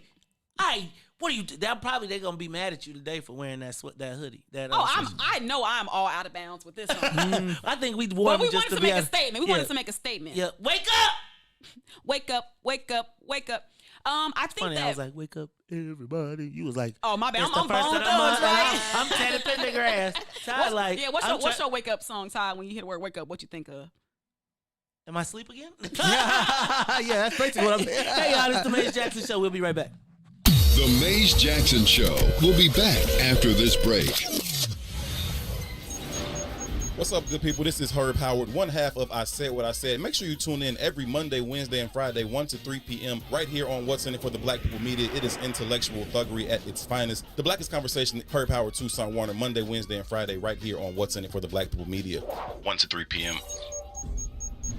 The Chicago Legal Network is the collaboration of attorneys that concentrate in many areas of the law most needed in Chicago neighborhoods. The CLN lawyers focus on personal injury, criminal defense, and other issues. The CLN lawyers all average over 20 years of legal experience and are dedicated to helping the Chicago community. The Chicago Legal Network is committed to developing black lawyers through mentorship and co-representation. So if you were injured in a car accident, slip and fall, or injured on the job, or you need assistance with criminal defense, including driving violations and DUI, check out ChicagoLegalNetwork.com for more information or call 773-912-3545. 773-912-3545. Call in and say it with your chest. 872-259-7474. That's 872-259-7474. Give us a call and say it with your chest. 872-259-7474. Are you curious to explore the intellectual currents that channel our thoughts and frame our reality? Have you ever meditated for relaxation and accidentally discovered the universe in the process? These matters and many more you may never have even thought of will be yours to explore as you come with me into Muwakil's world. Every Monday, Wednesday, and Friday from 11 to 1, right here on What's In It for the Black People Media. Today's world requires first-hand knowledge of real international working. As a successful international businessman, I have achieved many goals and made many business friends abroad. International business can rebuild the middle class by creating the infrastructure to support small businesses through economic development funds and international expansion. I'm Dr. Willie Wilson. Vote for me. Send me to Washington. God bless. Paid for by Willie Wilson for Senate 2020. Back to the Maze Jackson Show.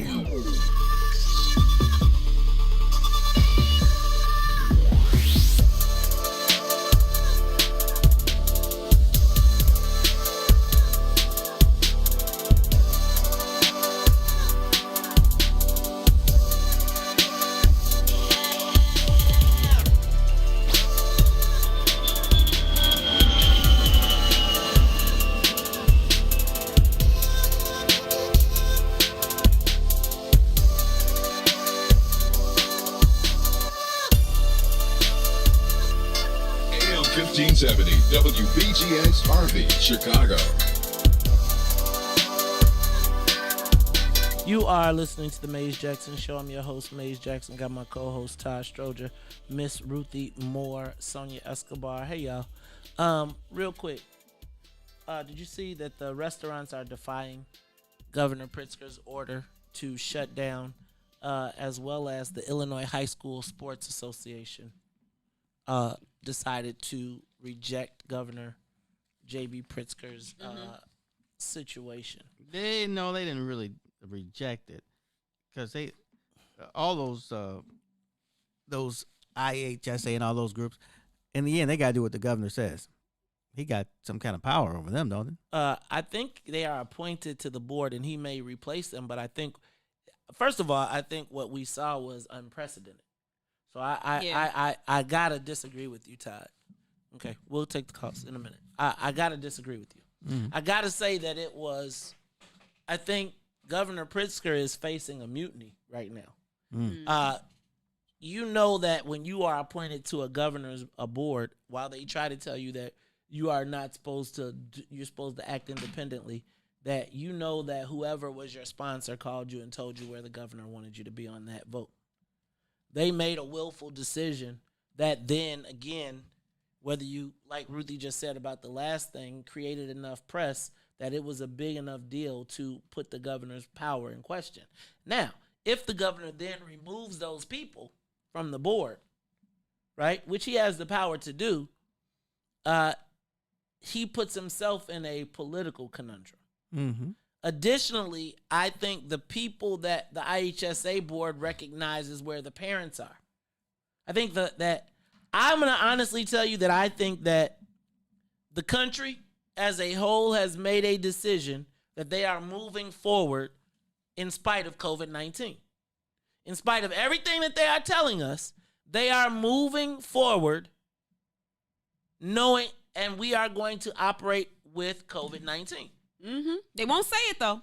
So when the IHSA, first of all, the IHSA, the governor moves basketball to a high-risk sport. They say no, and they know that parents are on their side. You ask any parent that I know right now that has a child that plays sports, and they are like, man, I let them play for the most part. Mm-hmm. Then you see the restaurants. I was looking at Christine Vlahouse Sussman's page, and they got a whole list of restaurants that are openly defying the governor's order. They're saying, show me the stats. Show me the science. Show me the stats and show me the science that says that we're the super spreaders. That's the same thing basketball has said. They say that they believe that their children are safer playing because they're leaving the state or they're playing in underground leagues, which we heard right here on the Bigs from high school players, from high school coaches saying, man, I see my players are still playing. They're just not playing in the conditions, obviously, that we'd want them to play. And I do believe that fundamentally, and this is what has me a little perplexed about this Trump election. It has me perplexed because I genuinely feel like the country, for the most part, is saying we'll take our chances. Now, there are a limited few who are like Utah. I think that you are, if I look at my timeline, if I look at Atlanta, if I look at cities around the country, people are moving around. Think about this. The Big Ten just opened up football, and they had to shut it down because your alma mater, Wisconsin, can't play Nebraska because of a COVID outbreak. But they are still rolling. Well, there's 31 or 32 states on that don't go to list. All 50. No, it's not all 50. It's mostly the middle, and then the ones on the edges, the east and the west. Those states are fine, but all of us in the middle, well, not us, of course, but the rest of them. You know something I keep thinking about, like with the restaurant industry and kind of like fighting the governor a little bit. I just see like Prohibition era, like restaurants that you got to like sneak into and like secretly eat, like all this underground activity and things like that. Like you got to make secret reservations through a third person. Like, you know what? Think about that though. I mean, I do believe that there's going to be an underground economy. I think you are so right, Ruthie. I mean, and I think it's going to happen. I think even like this whole telling people that you can only have 4 people or 6 people at your house. I don't know if the government has the trust of the people to be able to do it. And I am peculiarly interested in how this will impact the presidential election. Because I do believe that Joe Biden will attempt to shut down the country. Now, I think there's a lot of people who will cheat. Well, not say cheat. I mean, they're just not going to follow the rules if they can get around it. But that doesn't mean that they don't think that the rule is smart. They just ain't going to follow it. You know what's really one place that I find that is very interesting is the grocery store. And I go to the grocery store a lot. We all do. But I don't get close to anybody. Nobody gets close to me. But but what about just touching stuff that everybody done touched? What about Ruthie, when I get home, it ain't nothing but bleach and alcohol. But what I'm saying is that how do we pick and choose? Like, I just don't understand the science behind. Well, you got to eat. That's what it boils down to. That's my point. So if we know that we got to eat and that there are certain places that we kind of have to go, because if the grocery store is shut down, what's going to happen?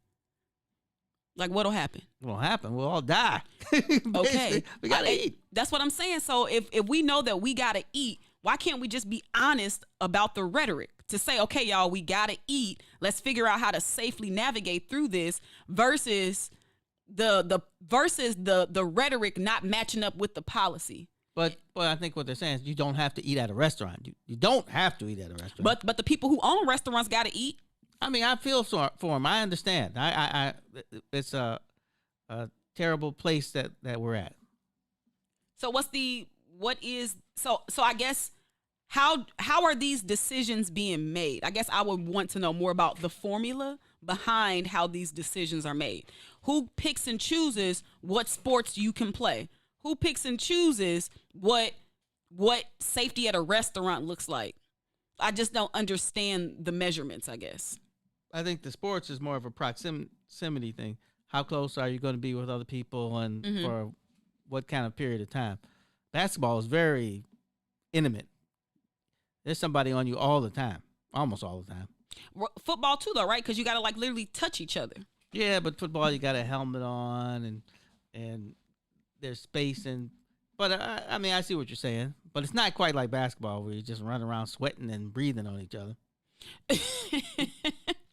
What about the bars? Is it because you are sitting in close proximity? Like, what is it about a restaurant? I mean, I don't know if they're super spreaders, but I've seen bars, and even before they started relaxing rules, and people who tend to go to those type of places where you just kind of like hang out, they immediately just take off a mask and they just start like dancing and frolicking and I mean, they're just all in each other's faces.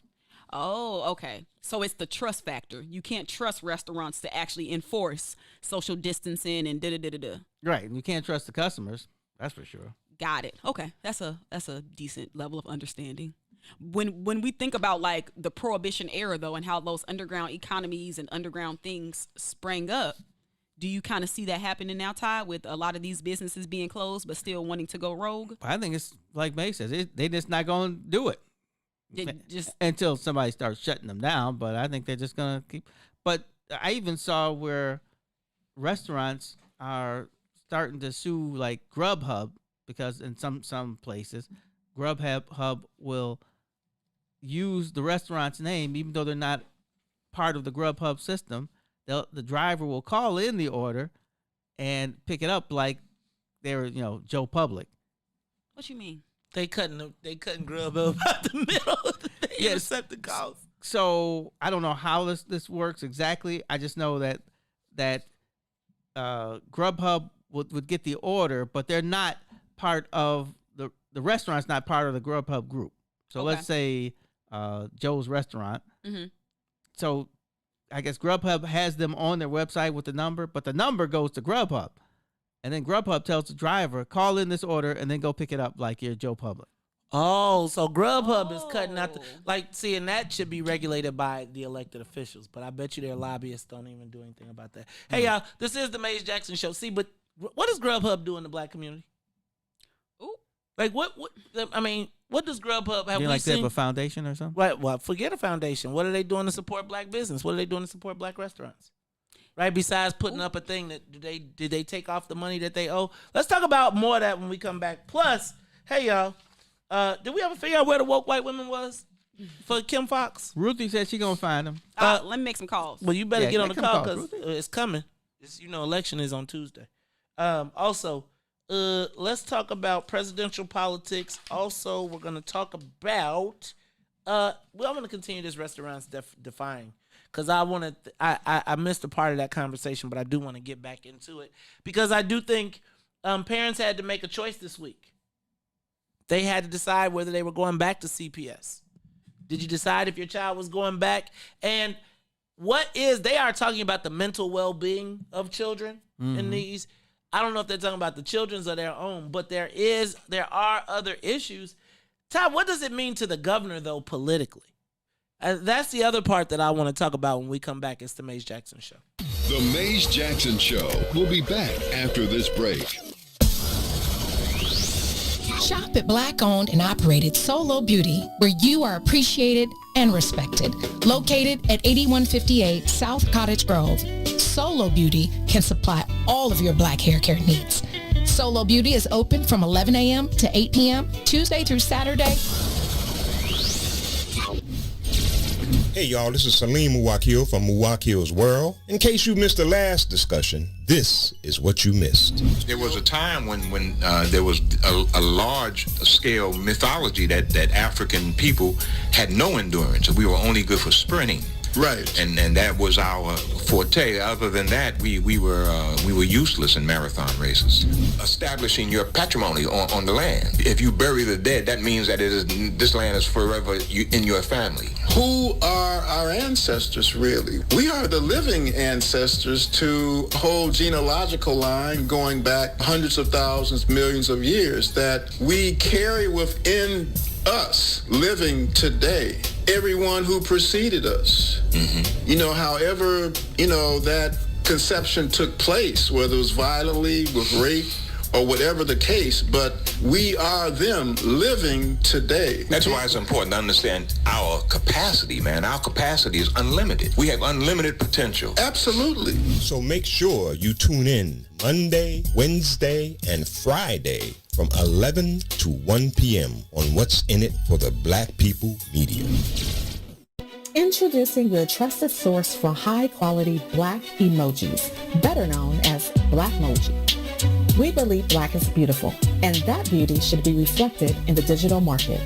Now there is an app that does just that, starting with Black Greek letter organizations. Blackmoji D9 offers more than an emoji app. It is a cultural experience of black excellence. Download the app in the Apple or Google Play Store to access a specially curated catalog of emojis representing the Divine Nine. Use the emojis to celebrate Black Greek events, acknowledge current events, support social causes, and learn about esteemed Black Greek members who blaze the trail of Black history. A portion of every subscription goes toward a scholarship fund specifically for members of Black Greek letter organizations to help keep the legacy alive. Download the Blackmoji app today. You are listening to the most dangerous show in the morning. This is What's in It for the Black People Radio. Maze Jackson. Maze Jackson, the most vociferous advocate for black people in the world.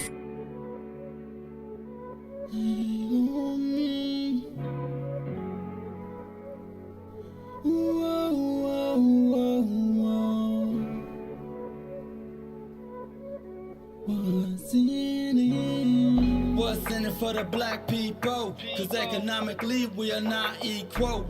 Waking up to last, can't doze no more. I told y'all this, that dangerous show. Don't go to church if you ain't trying to help us. Don't even try to be around and can't protect us.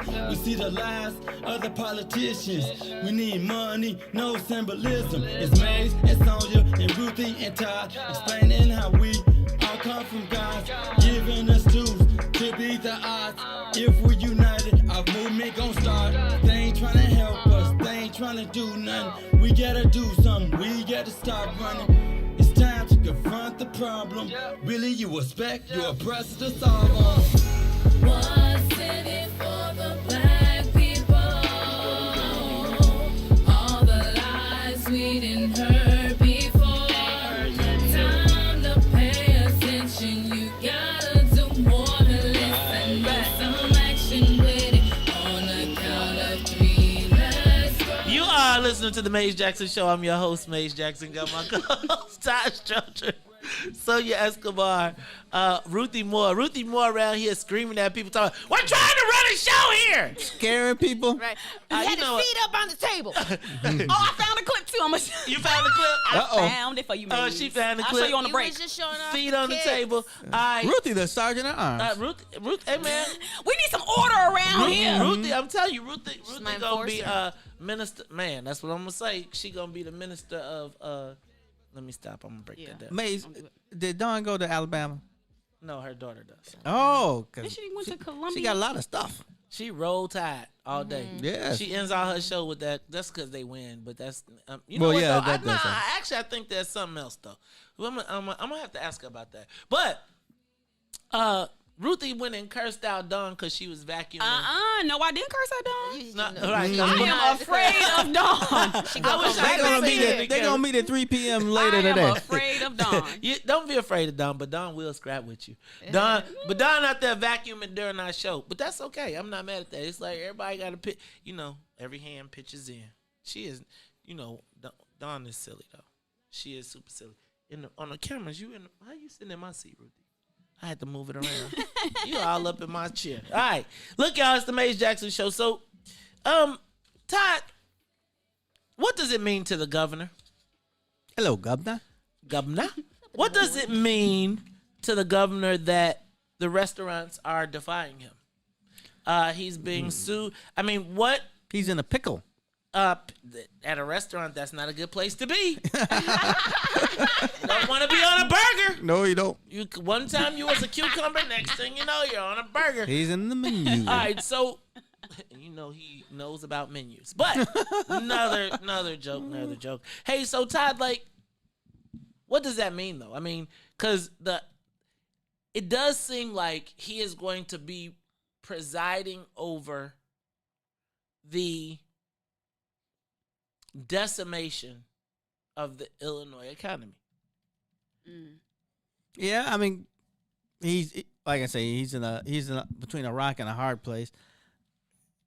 He knows, I think we all know, and Ruthie mentioned it, how these restaurants going to survive if nobody goes.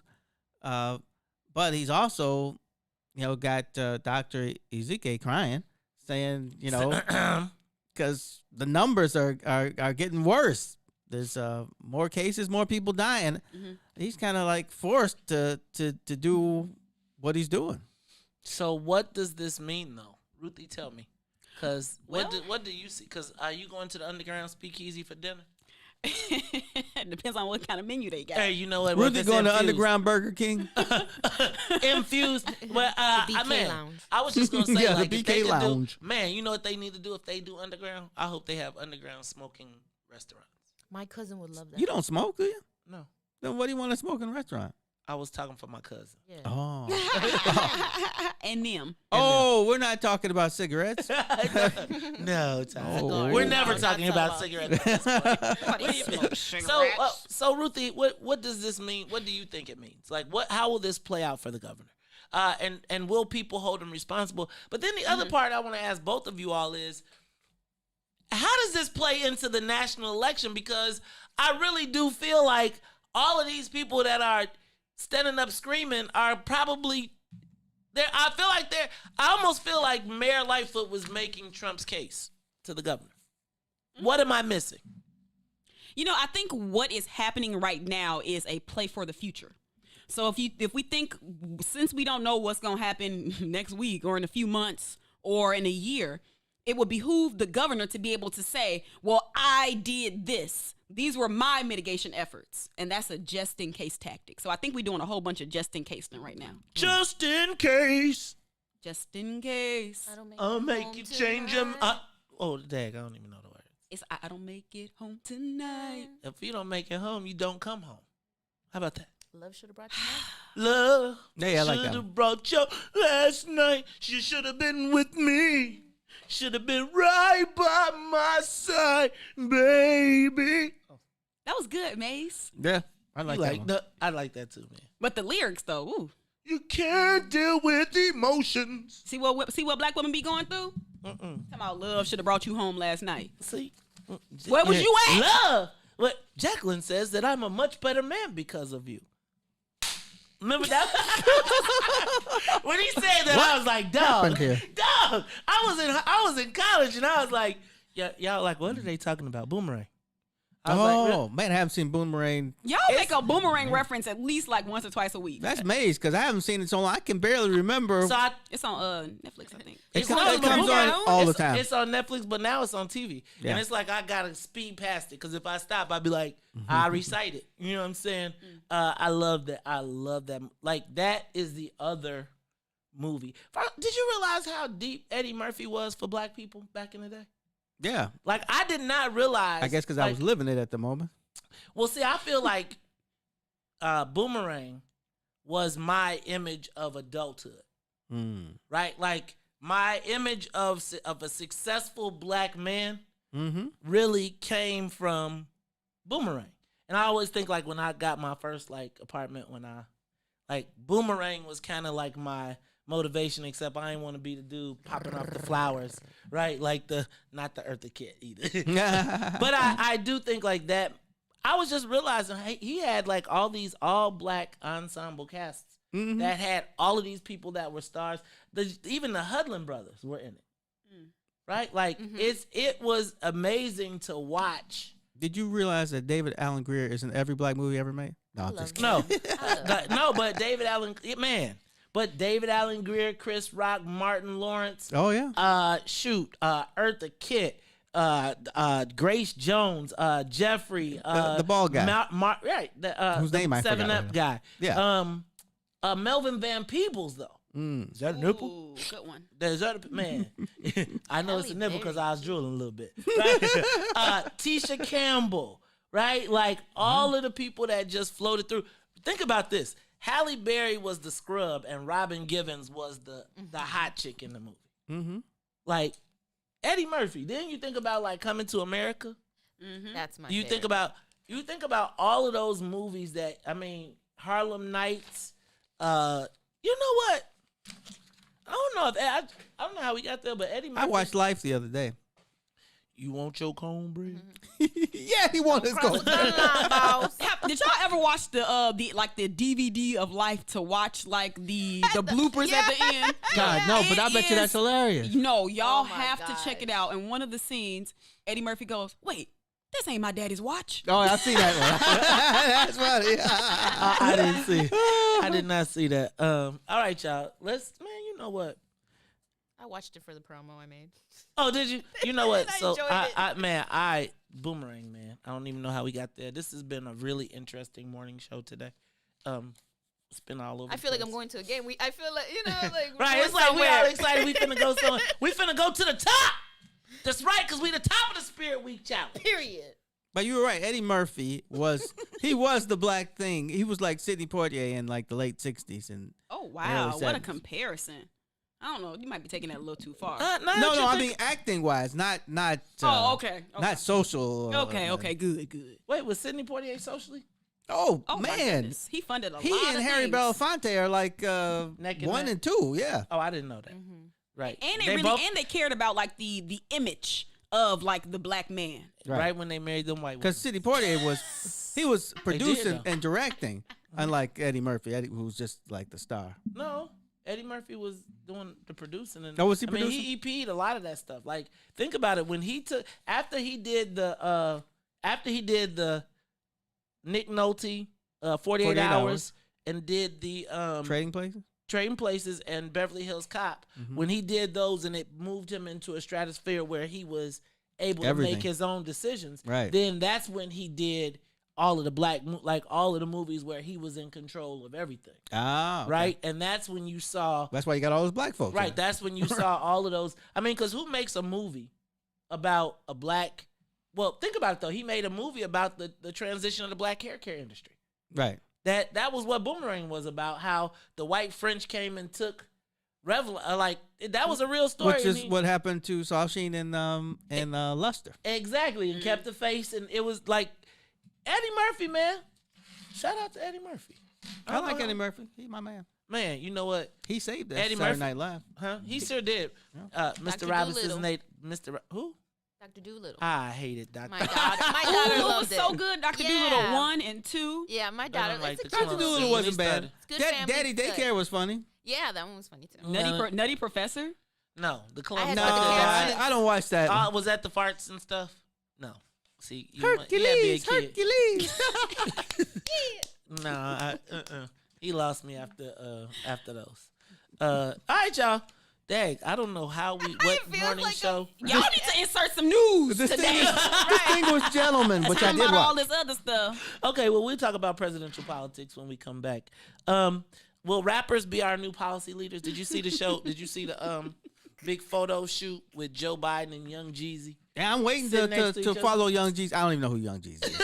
I know the name. I'm just kidding. Joe Biden was photographed in a business in a policy meeting with Young Jeezy in Atlanta. And somebody I saw a meme that said, "Does Jeezy think he is Ghost now from Power?" But why are rappers all of a sudden showing up in Joe Biden's life? And did you hear Ice Cube blew off a Zoom chat with Kamala? Oh, yeah. What you want to talk No, about? I didn't hear that. Yeah, we're gonna talk about it all when we come back.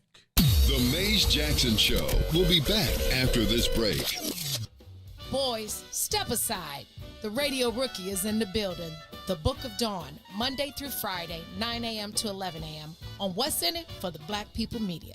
He is joining Chicago famous because he is born and raised in the city of Chicago. He is famous. He is Chicago famous. Mr. Rick Party. Welcome to the show, sir. What's happening for the show, sir? Ricky! So I had to figure out at that point, what am I going to do with my life? I would listen to the radio. Earl Boston was a radio personality, and I would call in all the time and ask him, hey, can you make a dedication to my girlfriend? Every day I would call him. He said, well, why are you calling me every day at 10 o'clock? You're supposed to be in school. I said, I'm sick, man. He said, be honest, but tell me the truth. But this man taking the time to talk to me on the other end of the phone every day, making dedications to my girlfriend who's in school while I'm out, that just inspired me just as a street kid, living, from Inglewood, Inglewood and Cabrini Green, Right. back and forth. Chicago famous, 3 to 6, Monday through Friday, right here on What's In It for the Black People Media. AM 1570, WBGX Harvey, Chicago.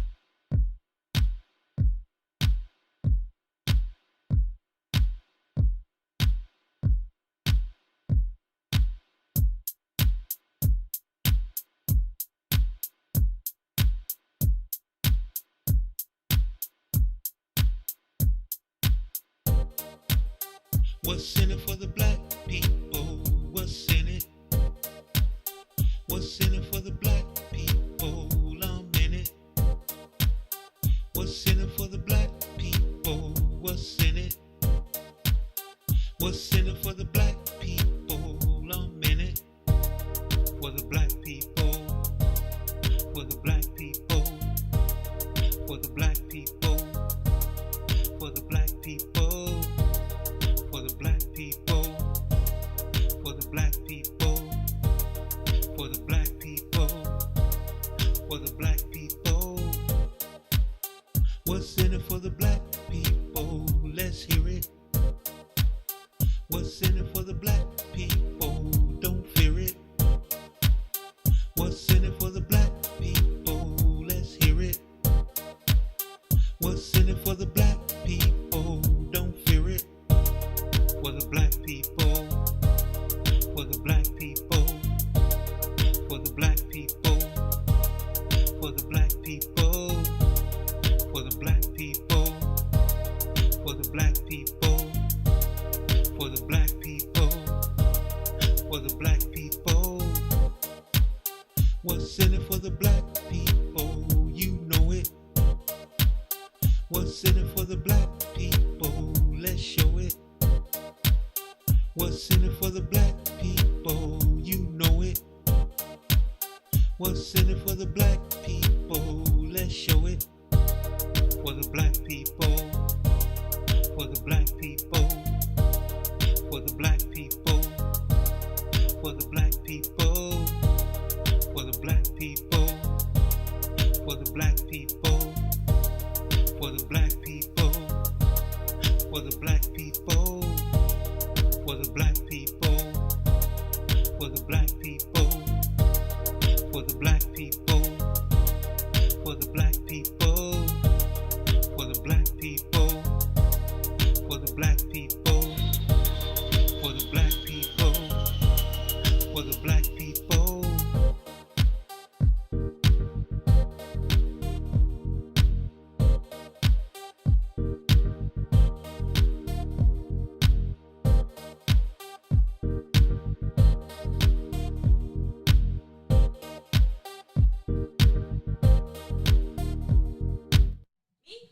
You are dang. He was like, that's it. It's the Maze Jackson Show. I'm your host, Maze Jackson. Got my co-host. The plane Todd was moving Stroger. too much. We was stepping too hard. We was moving around too hard. Good Lord, I'm about to be tired. Good Lord, it's working hard. All right, so what's up with turn it all the way off? Up, yeah. So anyway, Todd, Ruthie, Jeezy, Cardi B, Ice Cube, Vivica Fox, a host of other people, celebrity entertainers are now starting to meet with Joe Biden. Well, Ice Cube did not. Apparently, he was just invited by Kamala Harris to join a group Zoom call where he, along with other celebrity entertainers, could voice their opinions to her regarding their issues for Black America. Ice Cube apparently refused to participate in the call. He's still salty. You think he's salty? Yeah. Why would he be salty? He got a big ego like everybody else. That's funny you would say it that way. I feel like I don't think he's salty. I think we know what the goal of those Zoom calls is. I think these Zoom calls are another opportunity for the party to skip out on having to answer the questions. Right? And so you don't want to have a one-on-one with Ice Cube where y'all got to sit down and boil it down. What you want to do is put a person on a call with 12 other people, say we got an hour schedule, everybody else eats up the time, they script the questions, and then you really get to be used because you get to say, well, we met with Ice Cube. There's no way that they can have a meeting like that and have Ice Cube on it and not have him probably be the first person to ask a question. Yeah, I mean, I think, again, He'd be the only person asking a question. I don't know, man. How bad do you want to look? I mean, even though he's Ice Cube, so it's half on one, 6 on the other. I guess I just think of that whole thing from the standpoint of they really don't have an answer for us. And even if he does get to answer the first question, we know how those questions get answered. Right? We know that there's the big song and dance about, hey, remember what? Didn't you got my question when I asked it that time? Why don't you play it? Cause I want because we tried to get an answer on one of them Zoom calls, and this is what we got. I'm here with my What's in It for the Black People family. Charleston, the Charleston 9, Ferguson, Trayvon Martin, Rakia Boyd, Laquan McDonald, Breonna Taylor. They're all names that we've heard in these last 8 to 10 years. Please tell us what will be the difference for Black America under a Biden-Harris administration? Right. So, and we can continue to speak all those names, and the list is so much longer, including the names that the public doesn't know, but their families do. And so I've talked extensively with Joe about it, and we are absolutely dedicated to understanding that part of this issue is about speaking the truth about America's history and speaking the truth about the facts as they exist presently, and having the courage to speak that truth even when it makes people uncomfortable or when it may be politically unpopular. Joe has the courage to say Black Lives Matter. I promise you Donald Trump will never use that phrase. But the issue is that we need to address all of the disparities, all of the inequities, understanding the historical context, but understanding that the range of the issues are everything from public health to what we need to do in education and access and equitable educational opportunities, what we need to address in terms of the economy and access to capital, and of course what we need to do in the criminal justice system, including police reform. Right now, African Americans are getting COVID at 3 times the rate of white Americans and dying at over twice the rate of white Americans. The average white family has more than 6 times the wealth of the average Black family in America today. And those are just some of the examples of the disparities. So in a Biden-Harris administration, administration, we will invest in healthy communities, because healthy communities are safe communities. And here's what I'm talking about. And it is essentially the interconnection between a lot of the issues I mentioned. So the reality of it is that if you go to any upper class suburb in America, you will not see the kind of police presence that you see in other communities, predominantly Black or Latino communities.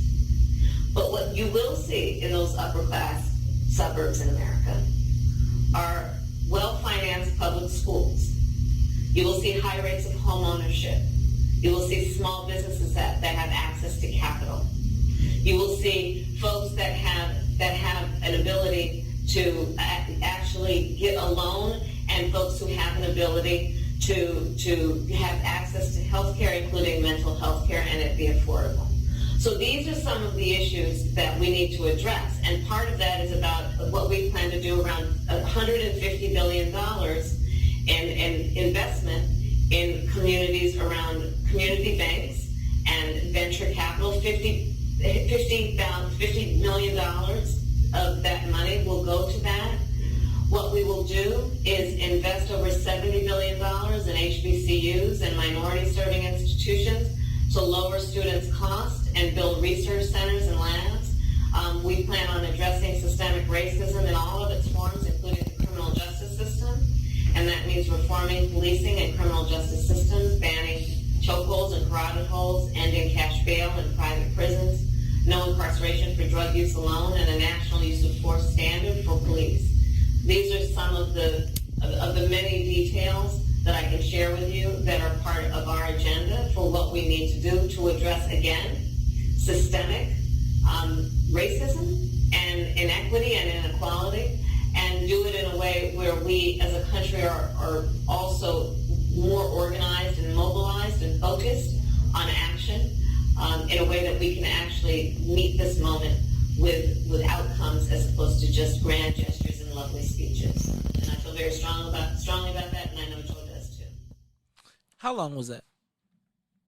Huh?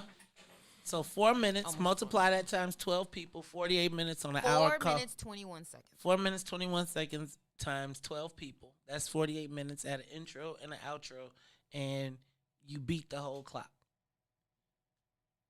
What did you get out of that? That was a lot. Did it answer? Did you answer the question? What was the question again? See, exactly. What would be the difference after we listed all the people that were killed up until? This was the question. I'm here with my What's in It for the Black People family. The Charleston Nine, Ferguson, Trayvon Martin, Rakia Boyd, Laquan McDonald, Breonna Taylor. They're all names that we've heard in these last 8 to 10 years. Please tell us, what will be the difference for Black America under a Biden-Harris administration? That was the question. Yeah, I think Carol hit it on the head and said she doesn't say what they would do, but she names all the areas that need to be addressed. Well, she said, I guess in summation, she said that under their administration that they will address those issues. So, she didn't say what they're going to be. If you're on Ice Cube, do you take that call? Do you get on that call? Do you end that call and say, I took a call with Ice Cube? If you're Ice Cube, with all of the controversy and everything that's going on, if you're Ice Cube, do you get on a call when you know the answer is going to come just like that? And then it's going to move on, and there are 12 other people. I'm speaking.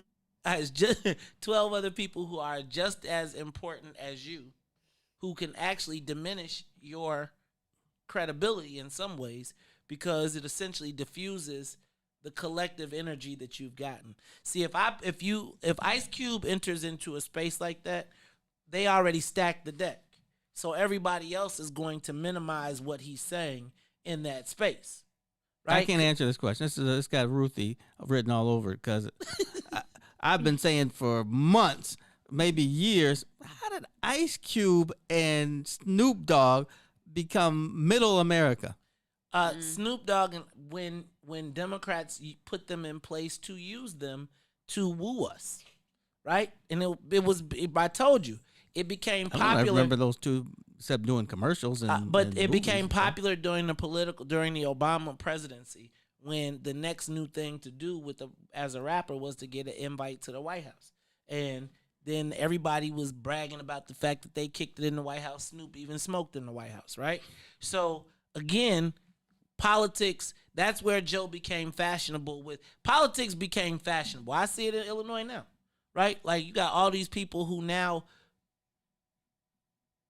fashion themselves as political people because it was the sexy thing to do during the Obama era, right? And so now you got all these people who were never political taking pictures and now doing all of this stuff. Look, y'all, it's the Mace Jackson Show. We'll be back. The Mace Jackson Show will be back after this break. Mace Jackson. If you could make up a social media holiday, what would it be? Randy said National Don't Let No One Put You Down Day. No one. What you gonna do? So when they say something crazy, you slap them? Be like Mace said. Randy said a Jukathon Day. Man, we're about 60 years old. I be done had a heart. You gotta get your heart rate up. Okay, not that far. All right, Mario said my favorite one. My friends and I do what we call National Call Off from Work Day. As a business owner, I don't. You don't like that, yeah? I don't like that. Because I'm the boss of this family. We got Marcus Garvey Day from Remy too. Marcus Garvey Day. All right, what will we do on Marcus Garvey Day? Call off from work. I'm going to need you to go ahead and come in tomorrow. That would be great. Okay? Yeah, right. Every black holiday has something to do with calling off from work. You're cool. I'm out. How about National Join a Positive Black Organization Day? Because I don't want to be recruited. I don't want to be recruited and the brothers be like, thank you. Thank you. How about National Tell White People the Truth Day? Tell them how you really feel. You can't handle the truth. Why don't we call that National Black People Get Locked Up Day? I'm going to tell them there's an African-American man threatening my life. Hello. The most dangerous show in the morning. Hi, I'm Dr. Willie Wilson, and I'm running for U.S. Senate for the state of Illinois. I will never give up on inclusion and equality, prison reform, reduced property taxes, and economic opportunity for all. I want to get to know your neighborhood and the problems that you face every day. And I want to serve every man, woman, and child in the state of Illinois. A vote for me is a vote for you. Paid for by Willie Wilson for Senate 2020. AM 1570, WBGX Harvey, Chicago. Introducing your trusted source for high-quality black emojis, better known as Blackmoji. We believe black is beautiful, and that beauty should be reflected in the digital market. Now there is an app that does just that, starting with Black Greek letter organizations. Blackmoji D9 offers more than an emoji app. It is a cultural experience of black excellence. Download the app in the Apple or Google Play Store to access a specially curated catalog of emojis representing the Divine Nine. Use the emojis to celebrate Black Greek events, acknowledge current events, support social causes, and learn about esteemed Black Greek members who blaze the trail of Black history. A portion of every subscription goes toward a scholarship fund specifically for members of Black Greek letter organizations to help keep the legacy alive. Download the Blackmoji app today. You can expect the unexpected. We're getting pushed up to 200. Let's get these numbers up, people. Come on. We're trying to compete with Mace Jackson numbers, right? Don't forget. We're lacking right now. If you share it, share the video so we can get our numbers. For God's sake, we're nowhere near Mace Jackson numbers. If we can get you guys to share, we can at least push 200 in the next 3 minutes. All right? By 3:45, I want us to be at 200. Oh, yeah. This is the black portion of what's in it for the Black People Radio that we can do the This dime. is the black portion, the blackest portion of this show. It's what's in it for the Black People Media. Chicago famous, 3 to 6, Monday through Friday, right here on What's in It for the Black People Media. Are you curious to explore the intellectual currents that channel our thoughts and frame our reality? Have you ever meditated for relaxation and accidentally discovered the universe in the process? These matters and many more you may never have even thought of will be yours to explore as you come with me into Muwakil's world. Every Monday, Wednesday, and Friday from 11 to 1, right here on What's in It for the Black People Media. We fun guy. What's tomorrow? Fun guy, what's up, baby? What it do, baby? Yeah, yo, what do you Man, you know what know? I'm saying? So I'll be telling you. What's going on, Chicago? What's in it for the Black People Media presents? I want to go higher. Oh my God. Call your sons, call your daughters, call your friends, call your neighbors. The Bigs, Tuesdays and Thursdays, 1 p.m. to 3 p.m. with Eugene McIntosh and Terrence Tomlin. We got what you need right here on What's in it for the Black People Media. He is joining Chicago famous Mr. Rick Party. I remember meeting the Brat before she was big. We were going to Jack the Rapper conference in Atlanta. Jack the Rapper again. So she's sitting, waiting for a plane. She got her braids in her hair, got her overalls on, and she saw me walk up to the gate. She's like, Rick Party, oh my God! She's doing all of that. I said, well, who are you? She goes, I'm the Brat. I'm a new rapper from the, I live on the West Side. I'm with So Def. I'm about to meet Jermaine Dupri. I did some on Chris Cross's song. I think it was it The Bomb or something like that? Or Right. Yeah. She did some on there. So that was my introduction to her. So she would come back to my show every now and then and help me introduce the Coke Top 99. I remember we played a home jam and had people judge her song, right? And some people were like, it's all right, it's okay. And she's like, yo, Wow. Straight West Side, man. It was crazy. Straight West Side. Yeah, so. Chicago famous, 3 to 6, Monday through Friday, right here on What's in it for the Black People Media. Hey y'all, this is Salim Muwakil from Muwakil's World. In case you missed the last discussion, this is what you missed. There was a time when there was a large-scale mythology that African people had no endurance, and we were only good for sprinting. Right. And that was our forte. Other than that, we were useless in marathon races. Establishing your patrimony on the land. If you bury the dead, that means that this land is forever in your family. Who are our ancestors, really? We are the living ancestors to a whole genealogical line going back hundreds of thousands, millions of years that we carry within us living today. Everyone who preceded us. However, that conception took place, whether it was violently, with rape, or whatever the case, but we are them living today. That's why it's important to understand our capacity, man. Our capacity is unlimited. We have unlimited potential. Absolutely. So make sure you tune in Monday, Wednesday, and Friday from 11 to 1 p.m. on What's in it for the Black People Media.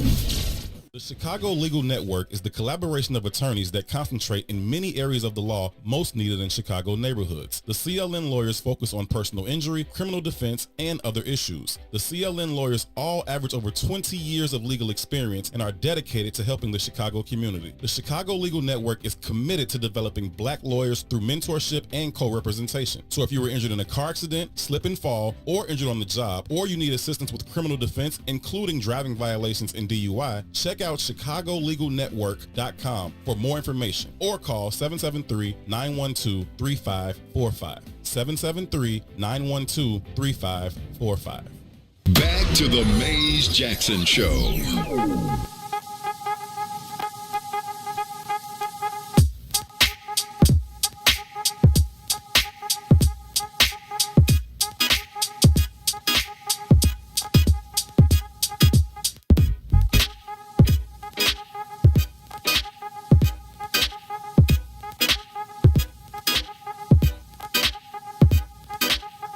You are listening to the Maze Jackson Show. I'm your host, Maze Jackson. Got my co-host, Todd Stroger, Sonia, Escobar, Ruthie, more, as well as Escobar season is in the building. Stay tuned, Book of Dawn. Also, don't forget the Bigs and Triggered with Mike Brown. Boom, boom, boom, boom, boom, boom, boom, boom, boom. That is not how Mike Brown sounds. Mike Brown's like, boom, boom, boom, boom, boom, boom, boom. And then don't forget, we got Chicago Famous coming up at 3 to 6. All right, y'all. Spirit Week. I think we won again. Yeah. As usual. Why is it so easy? Because they're so lame. But it's okay. We make it look easy. It's not really that easy. We just make it look that way. 1,000 black men meet.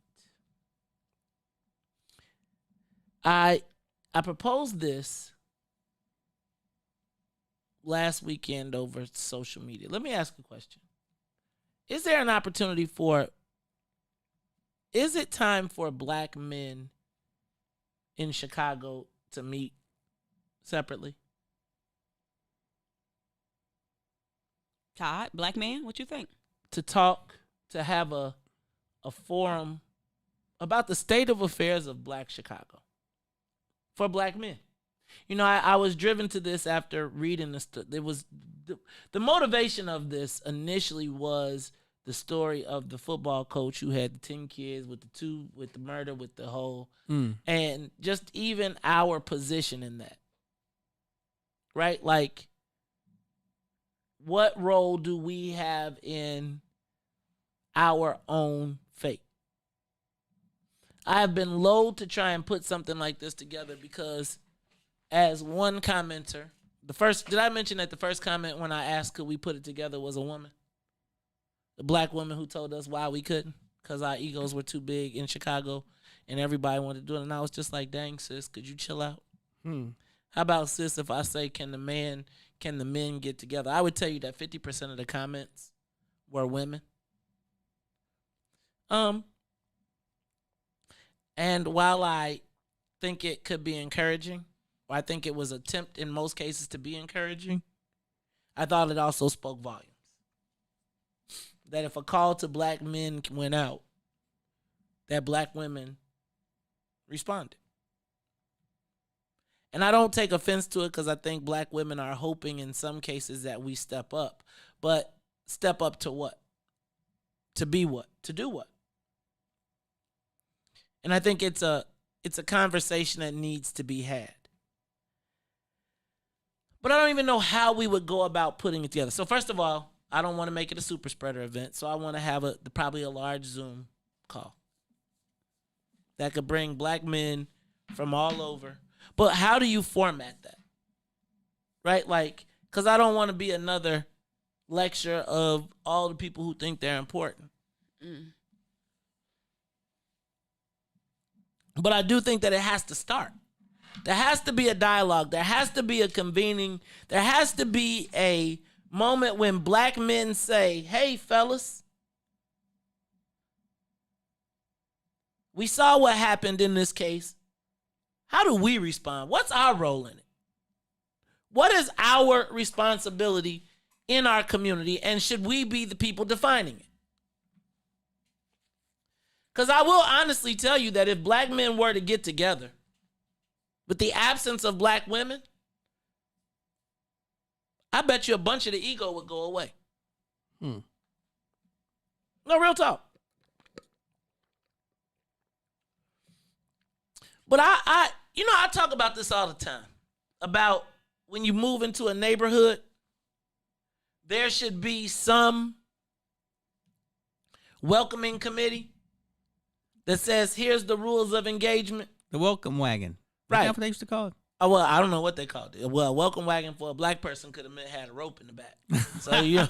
But a welcome committee. But let's start with establishing a generic code of conduct that, like, brothers will agree to speak to each other when they see each other in the street. Even if it's just a brother nod. To acknowledge your existence, your positive existence.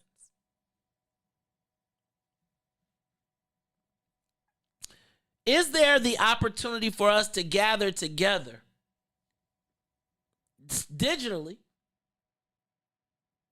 and start to reorganize ourselves in our communities? See, I think that every community has their own issues, so there's not this isn't a governing, it is a, like, look, man, this stuff is not going to get any better by with us not taking a part in it.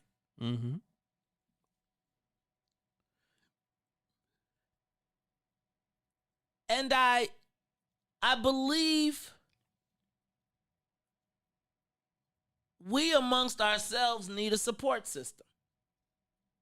Because I can't take it, like, when something crazy happens, I ain't finna run up in the thing. I still got a family and a whole, but there has to be some collective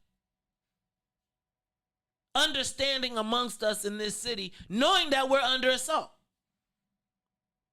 Knowing that there is no real black recovery plan for our families. Even as much as this basketball that is happening in our communities and our boys are out here.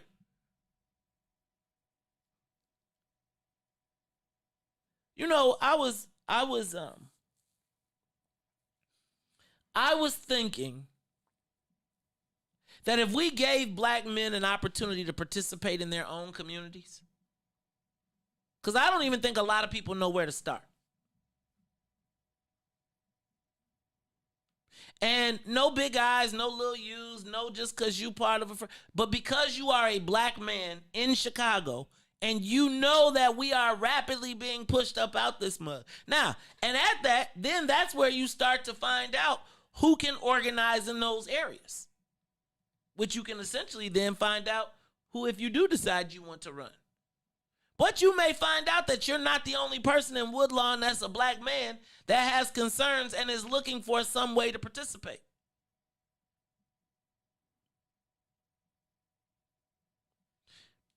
There's no place right now where strong-willed, strong-minded, thoughtful black men convene. There's not even a mechanism. The closest to it is organized by street organizations. Just think about that. We got the best and brightest minds that work at the highest levels of government and the most organized in our community is our warrior class, who is at the mercy of others because we don't even have the recognition of who are the black people in business to support. What do you need, black man?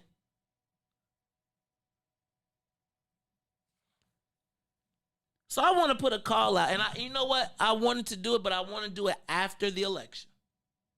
Because some of us are so wrapped up and so divided by white folks over this election, which none of them got a plan for us. None of them. But we need to convene. And I'm going to tell you who's probably going to be our biggest encumbrance. The political class.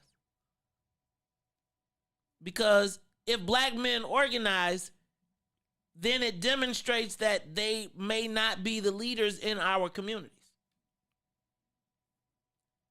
So it would behoove them to be part of the organizing process. Because again, remember, they get ready to present a black agenda with none of us in it. Same people who got us 10 years of nothingness are about to present a black agenda that they had at a white boy's place. And the white guy said, I don't even know why I'm speaking. He sent it to me, like, you right. Who they talking to? Who are we talking to? How are we taking the collective challenges that we have and addressing them and putting our best practices in place? And I'm talking about all of them. Because there's people doing stuff in silos. But how do we get those connections so that there are more people that if you want to be like Cell and clean up neighborhoods, get with Cell. If you want to be on defense, get with New Era. Here's how you meet. Here's the people that's doing what you do. Actually, I think it's a fabulous idea. It's really a networking meeting, like I say, where people who want to do things can find people who have already set it up and be a part of it. All right, y'all, let's do this. We're going to finish this up because we got to wrap up. When we come back, it's the Maze Jackson Show. Hey, y'all tune in. I got a real good commercial for y'all, too. We'll be back. The Maze Jackson Show will be back after this break. The Chicago Legal Network is the collaboration of attorneys that concentrate in many areas of the law most needed in Chicago neighborhoods. The CLN lawyers focus on personal injury, criminal defense, and other issues. The CLN lawyers all average over 20 years of legal experience and are dedicated to helping the Chicago community. The Chicago Legal Network is committed to developing black lawyers through mentorship and co-representation. So if you were injured in a car accident, slip and fall, or injured on the job, or you need assistance with criminal defense, inclling driving violations and DUI, check out ChicagoLegalNetwork.com for more information or call 773-912-3545. 773-912-3545. Shop at Black-owned and operated Solo Beauty, where you are appreciated and respected. Located at 8158 South Cottage Grove, Solo Beauty can supply all of your black hair care needs. Solo Beauty is open from 11 a.m. to 8 p.m. Tuesday through Saturday. Back to the Maze Jackson Show.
You are listening to the Maze Jackson Show. I'm your host, Maze Jackson. Got my co-host, Todd, Stroger, Ruthie Moore, Sonia, Escobar. I think I'm going to put my feet on the desk.